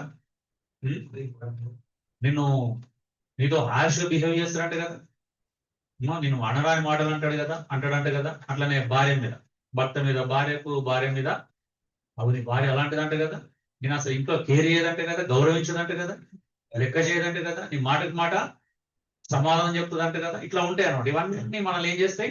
ఇంట్లో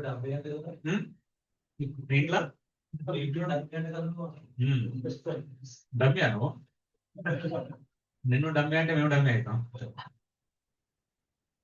సో అలా అన్నమాట. అర్థమైందా? Okay okay, small break. Thank you lord. పరిశుద్ధులైనటువంటి తండ్రి, మహోన్నతులైన దేవానికి స్తోత్రాలు. నీ యొక్క ఆశ్చర్యమైన ప్రేమను బట్టి, అత్యద్భుతమైనటువంటి కృపను బట్టి నీకు స్తోత్రాలు చెల్లిస్తున్నాం. మధ్యాహ్నం మొదటి సెషన్, టోటల్ గా 3వ సెషన్ ముగించుకోవడానికి మీకు కృప చూపినందుకు స్తోత్రాలు. విన్న మాటలను, విన్న వాక్యాలను, విన్న మంచి మాటలను ఆధ్యాత్మికంగా అందరి హృదయాలు ఫలింపచేయమని, మరి మానసిక, ఆధ్యాత్మిక, భౌతిక, భావోద్వేగ ఐక్యతకి, సమీపతకు దోహదం చేయడానికి కృప చూపించుకొని యేసు నామములో వేడుకొంచున్నాను పరలోకపు తండ్రి. ఆమేన్.